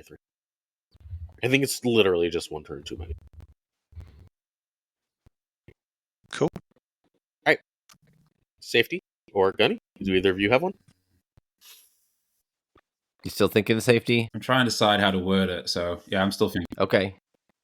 All right. So my hot take, I guess my buy or sell here is that the dev and balance team are way smarter than we are. So define smarter than like the card changes they make are way better than card changes we would have thought of or made ourselves. Got an example? Atuma? Atuma is not something I would have thought of. It's not Atuma. Sorry. No. I don't know. There's like so many changes they make, and I'm like, wow, that was really smart. If you reword it way different than what I would have I think that all card gamers think they are better at card stuff than the actual teams who make it. I think they have a clear direction they want to take the game, and they're taking it in that direction. So yes, but whether that is the right thing to do, I would sell. So. I don't even try to pretend to guess on card changes or do balance change predictions because of that, because I don't think I could do it. I'm not good enough at that. So yeah, okay. I feel like I'm just constantly surprised whenever they make a change. Like, wow, that is way better than what I would have done. I mean, okay, I'll wait. Devilish, go first. Yeah, I'd buy it. I think they are. Like I say, if you're talking, are they cleverer than us 4? I'm not counting myself in that. I absolutely is us players in general. Players in general. Yeah. Right. Okay. Yeah. As Safety said, I think we as a generality. Is that the wrong word? Oh, I think it makes General population of card players think we are cleverer than we probably would like to think, and would probably break the game with some of the changes that we come up with. Having seen even in Instant Apprentice, when I got people to make up their own cards and abilities and stuff in there were a few crazy ones. Crazy ones. It is probably the right way of describing it. So I think the devs know what they're doing with stuff, even though sometimes we might not see it at the time why decisions are made. Often a few weeks down the line you find out, actually, I understand it now, but it's just not explained early enough. I think the way you put it, I'd agree with that. So yeah, we don't give enough credit on that part. I'm a sell. I think the devs are absolutely excellent at their job, but I think what we're saying is fundamentally a difference in incentives lining up and time dedicated. I don't think that makes them smarter. I think that they have different incentives than we do, and they have a lot more time to think about it and try different things. Where if I'm like, I think this should change this way, I have to just speculate on what that looks like. They put that in the game and then go test it, and they can figure out what the best thing to do is, and we can't. So between the different incentives, time, and resources, I think they are better than we are, but I don't think it's necessarily because they're smarter than we are. I think that I guess in general, this take ways of doing it. This take is I don't think we give them enough credit for doing a pretty darn good job. I think that take is fair. Sure. I don't think we give them enough credit, but yeah, I can live with that. I don't agree that they're necessarily smarter than us because of what they come up with. I just think that they have a different set of possibilities and values to do so than we do. Okay. What's my hot take? You're up. What is my buy or sell? What is it? Buy or sell? Shadow King should not. Luke Cage should still protect against Shadow King, and the whole idea that was confusing was stupid. Yeah, that's my buy or sell. Bye. Agree. Made a strong statement. You must make strong statements, but yes. Basically, I'm saying I think that they said it was complicated, and that's why they made that change. I'm not sure that it was complicated, and I think that Luke Cage should still protect against Shadow King. I'm a sell because it's a two-part statement. I don't think Luke Cage is still protecting Shadow King. I think they're going to push strength buffs to a point where that becomes unhealthy really, really fast, is my working theory. But I also don't think they were totally honest that that's why they changed it. I think they knew with cards like Madam Web and Aranya coming out, and then the later bounce synergies, that Luke was going to end up being kind of too strong for protecting from Shadow King right now. And I think they wanted to have Shadow King as an escape valve.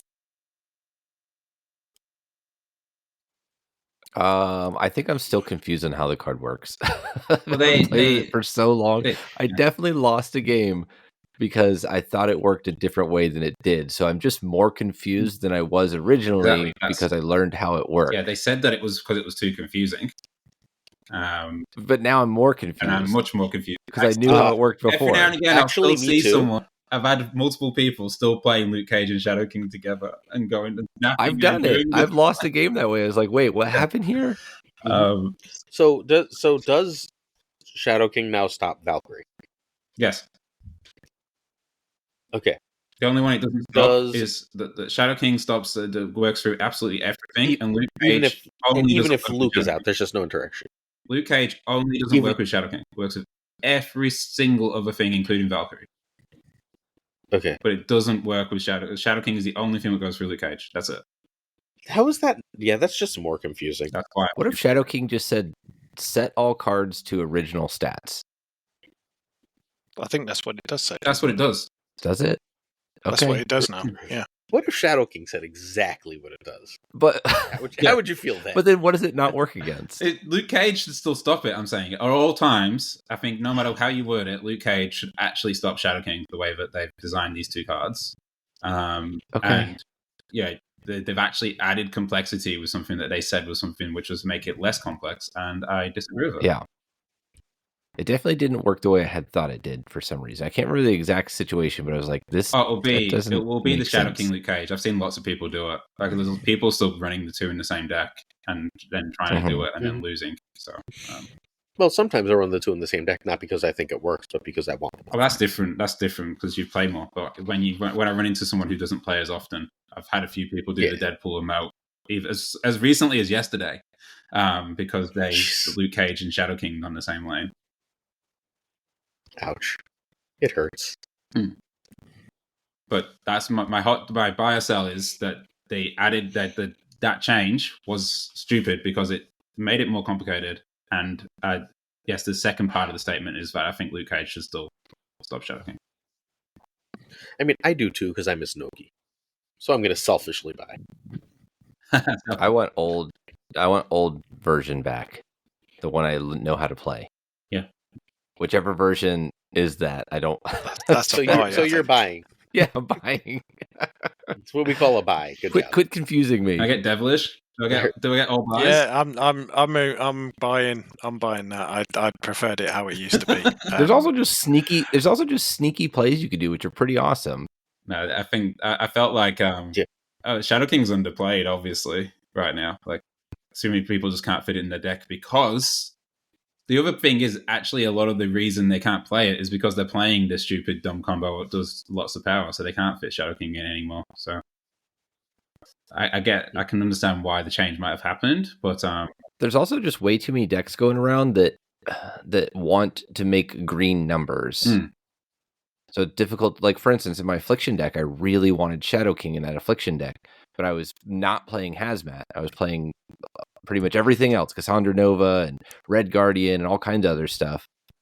So I couldn't fit a Shadow King in there because I didn't want to make their cards go back up in power. Yeah, that's it as well. It's actually anti-synergy with that now, like, significantly.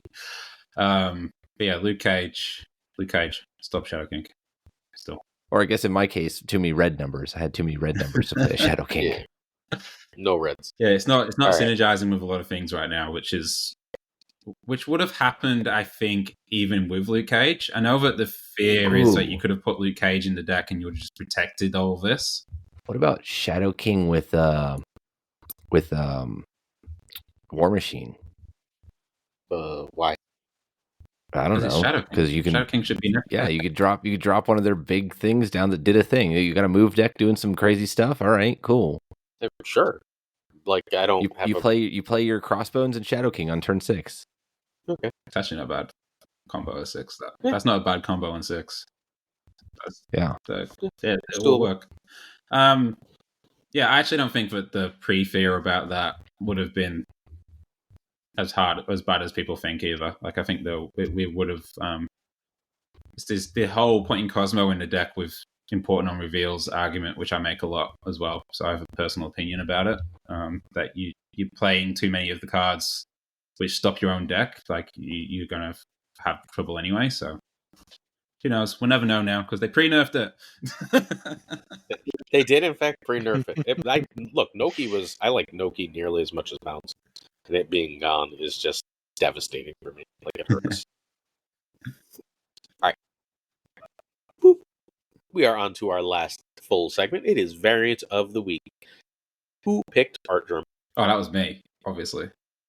Tell it. It's not even the best Art Germ art of Ghost Spider, though. There is other ones which I'm surprised that you made. Oh, is there? You just said Art Germ Ghost Rider, so I went and grabbed an Art Germ Ghost Rider. I didn't even realize. There's more. There's more Art Germ Ghost Spiders which exist. So he's done, like, every artist seems to have done Ghost Spider 100 times. It's a very popular outfit, isn't it? But she's only a character because of the outfit. This one's probably one of the only Venomized type of cards I like. Ghost Spider's very linked to her symbiote story as well, so I like that about it. And I just like Art Germ's style of art. So that's the whole. The only one that almost beat it for me is the new one. The new one's great. The new one's very clean. The one's very good. The new one. What's her name? The new lady who's joined the Snap art this month.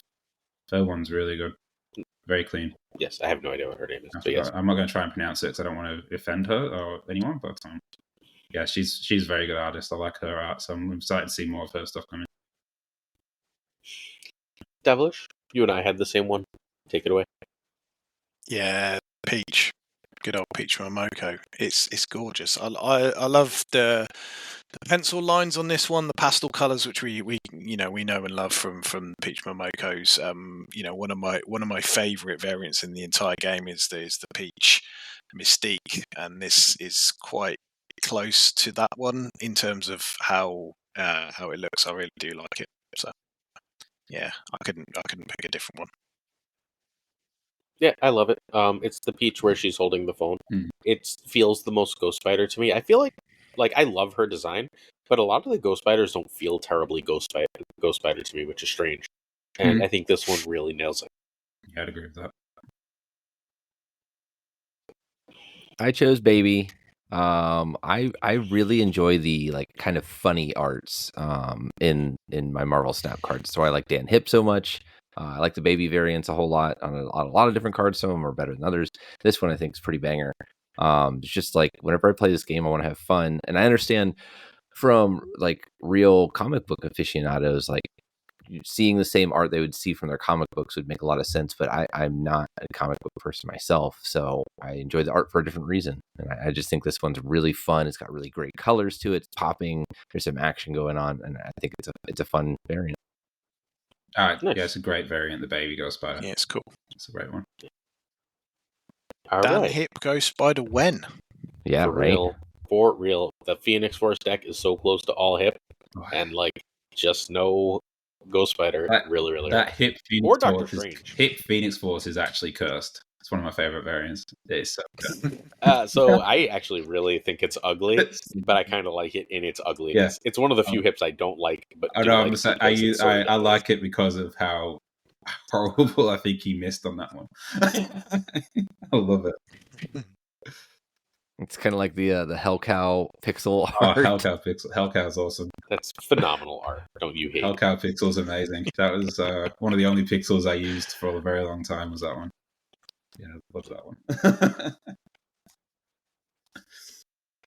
All right, we are on to. Please follow Devilish. Devilish, why should people follow you? So I'm mainly these days caught on Twitch.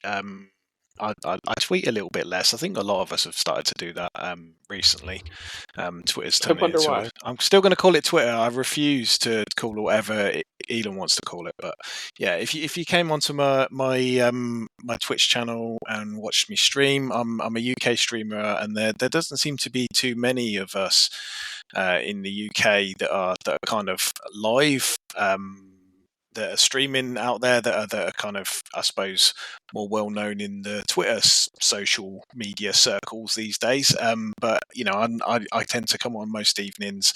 I love the community. I love spending time with other people. I recently joined Power On as well, so spend a lot of time working alongside a lot of the big names that you guys have on the show most weeks, and obviously people like Gregor and FaThorNewman as well that showcase some of the decks.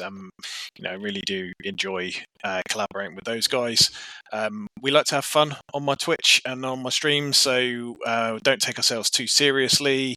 We have a lot of fun in chat, and with some channel point redeems and stuff that we've been having recently. We've been having a real old laugh with it as well. I'm not the best deck builder, but I quite enjoy finding unique little combos that can create a bit of enjoyment for people to watch. That's it, really. I love Devilish's stream. I very rarely get to watch, unfortunately, because I am not in the UK, and I'm often at work while he streams. But almost every time I get a chance to, I hop on there. It's always a really, really great time. It's wonderful. He's extraordinarily charming and really just a delightful person to spend some time with. You get to watch very good Marvel Snap and smile. And like, what more do you really want from your day? If you get sick of the either sweatiness or overwhelming complaining of other streams, then Devilish is absolutely the right stream for you. I think another really strong point to follow Devilish, especially on YouTube, would be the Snap Prentice. Like, if you want to see something different out of some Marvel Snap content, it's not just normal gameplay. It's almost like, I mean, it's taken the idea from the Apprentice show, and having the contestants do other things besides just playing Marvel Snaps. Really interesting take and a very cool way to view content that is Snap related and Snap adjacent. Season 2 coming soon. Yeah. All right. Mr. Blade, Hard sell. why should our friends follow you? How do I hard sell myself? I don't do anything anymore. You do one thing exceedingly well. Look, I make hot takes. I like to talk about the game. I don't take myself too seriously, and I stream twice a week on Twitch. Consistently the same nights. They're Monday and Wednesday night for me. Take away a day and make it the morning for most of you. And we just hang out. We play the game. I like to think I play pretty well, and I only ever lose because someone was stream sniping me, obviously. That's the only time I ever lose. Never lose a game. Unless they play Hella. It's stream snipe with Hella. Only if it's Husky. Anyone else he beats. They stream snipe with Hella. They stream snipe Hella. They hack the game and put them the cards where they want them. It's definitely 100% all rigged against me. No, I think we have fun on my stream. I don't try as hard as I would when I'm not on stream. Other than we just have fun and hang out, and usually chat bullies me, and I bully them back. Yeah, it's really great. That's the best part. I bully them back for making me make the wrong play. Tries to bully them back. He says he bullies them back. He mostly just cries. It's great. Yeah. You told me to do the thing. We're consistent. It's consistent stream now, and I think there's an energy and vibe to it, which is fun. It makes me want to keep going back to doing it. So that's what I do.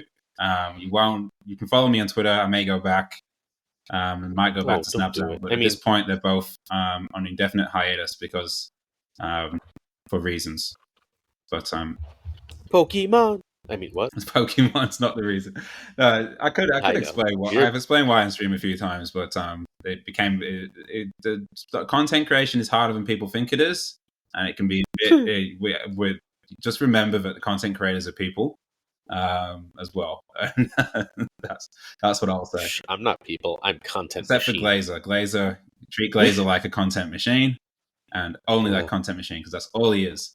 I'm going to talk about why people should follow you in a second, but I did a fairly political rant on my video today, and I was like, if you disagree, that's fine. Do it in your own space, not mine. And someone was like, you're censoring me. I should get to answer you. It's like, this is my content. You didn't make this YouTube channel. You didn't grow and you don't fucking stay up all hours of the night trying to get this shit done. Like, what makes you think you've earned my platform? Like, I don't owe it to you, random internet person. Like, that's not how this works. If you want people to hear your platform, go find a platform. Sorry. That was like, of all the responses I got, that was the one that I was most like, what? Like, that doesn't even make sense. You don't get to just be like, you're censoring me if I can't say whatever I want on your platform. Like, okay. So, first and foremost, Marvel Snap is a game that, myself included, often suffers from groupthink. I don't know how, but Safety is largely immune to groupthink.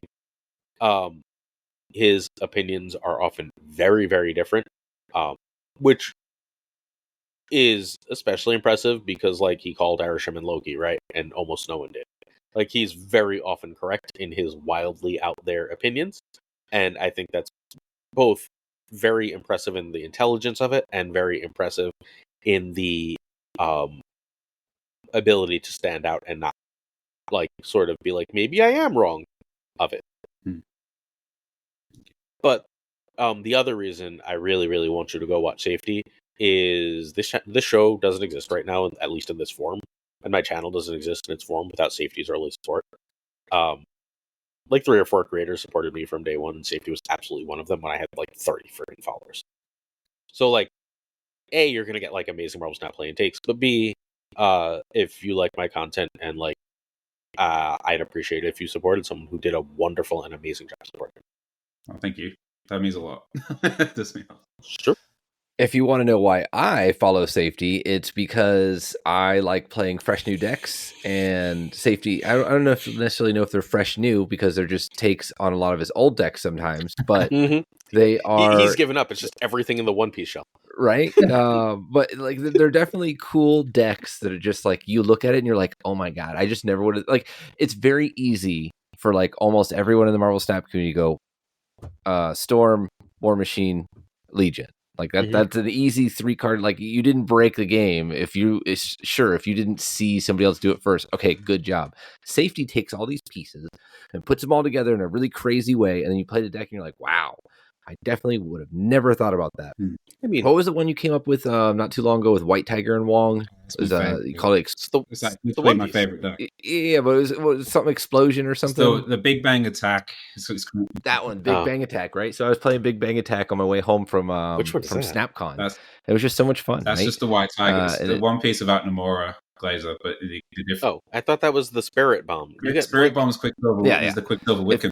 But if you just want like cool big brain decks, like Safety's the man, and he has several times broken the format with a really awesome deck that Slayer Blade, the original Dracula Dump is you, right? Dracula Dump, like it's one of my favorite ones. This Spider-Man.